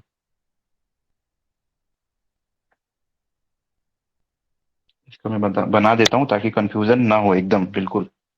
निकल के दिन ये तुम लोग कहोगे कि सर समझ में नहीं आया। ठीक है, तो एक गड़बड़ हो रहा है क्या कोई? ये वाला यहाँ जाएगा सर, ये वाला यहाँ जाएगा, ये इससे आके मिलेगा, और ये इससे आके मिलेगा। 1 2 3 4 5 6, ये तो 6 6 ये हो गए। और दूसरा ये तीन सेंटर वाला सेंटर। ये आके ये इससे मिल जाएगा, ठीक है, राइट। और इसका ऊपर पार्ट लोगे देखिए यहाँ पे हो जाएगा। तो इसको करके ध्यान से आप लोग लाइएगा कि भाई कितना हो रहा है, हमें बताना। ठीक है, हम देखेंगे एज ए होमवर्क। बल्कि वो जो ग्रुप है ना, सब लोग अपना अपना करके फोटो क्लिक करके, सीयूटी वाला जो हम लोग का ग्रुप है उसमें आप लोग भेजेंगे कि कितना आया, हम सबका देखेंगे। ओके, तो ये आपका हुआ होमवर्क। नहीं आएगा तो फिर मैं आपको नेक्स्ट क्लास में इसको बताऊंगा। हाँ बताइए, किसी को और पूछना है? अंदर 3 और है पैसे इसमें। क्या हुआ? वो बोला 3 आइटम सेंटर और पे होते होता है। हैं। हाँ हाँ, 3 सेंटर पे होंगे, बोल तो रहे हैं हम। एक बीच में ये तो डैश किया है ना, तो करके आप लोग बताइए कितना, तभी तो 6 आएगा, नहीं तो वैसे तो 3 ही आएगा ना। तो ये आप करिएगा, नहीं होगा तो मैं बताऊंगा इसको, उसकी टेंशन मत लीजिए। थोड़ा सा देखिए, जानबूझ के ना कुछ चीजें हम हर क्लास में छोड़ते हैं, क्यों छोड़ते हैं उसका हम आपको बेसिक रीजन बता दें। अब कुछ चीज मैं जानबूझ के नहीं बताता, कुछ चीज एक्स्ट्रा बताता हूँ। जब हम नहीं बताते उसका रीजन ये है कि थोड़ा सा आप लोग ना बुक की तरफ जाइए, थोड़ा सा आप लोग मतलब कम से कम गूगल करिए, कम से कम थोड़ा सा एफर्ट डालिए अपने से। जब एफर्ट डाल के आप चीजों को सीखते हो ना, तो वो काफी दिन तक आपके माइंड में रहता है। अभी हम बता दें सडनली आप तो कहें अच्छा ये ऐसे ऐसे था, ठीक है। नहीं बताएं, आपको अगर ऐसा नहीं बताया, थोड़ा पढ़ना पड़ेगा, होमवर्क दे दिए हैं अब तो पढ़ना ही पड़ेगा। तो थोड़ा सा आप पढ़ोगे तो हेक्सागोनल के बारे में जानोगे, कहाँ से कौन कौन से एटम है, कैसे इसका इफेक्टिव निकालें। तब वो जो चीजें होंगी हमेशा हमेशा के लिए आपको याद हो जाएंगी। नहीं होगा तो डेफिनेटली हम नेक्स्ट क्लास में बताएंगे। ठीक है। ठीक है। ठीक है, तो आई होप कि ये क्लास आप लोगों को अच्छी लगी हो। और नेक्स्ट के लिए जो टाइम टेबल है आज रात तक या कल मॉर्निंग में आप लोगों को मिल जाएगा। उस हिसाब से आप लोग क्लासेस को अटेंड करिएगा। नेक्स्ट जो पर्टिकुलर मंडे टू थर्सडे तक की क्लास है, कंटिन्यू अलंकार सर लेंगे। और जो मैथ की क्लास है वो एज यूजल चलती रहेगी। उसके बाद वो 12 मार्च तक क्लास नहीं लेंगे, वो घर जा रहे हैं। उसके बाद मैं और हेमंत सर क्लास लेंगे और एक दो टीचर और लेंगे, वो मैनेज कर लेंगे। होली को आप लोगों की छुट्टी चाहिए क्या, होली की?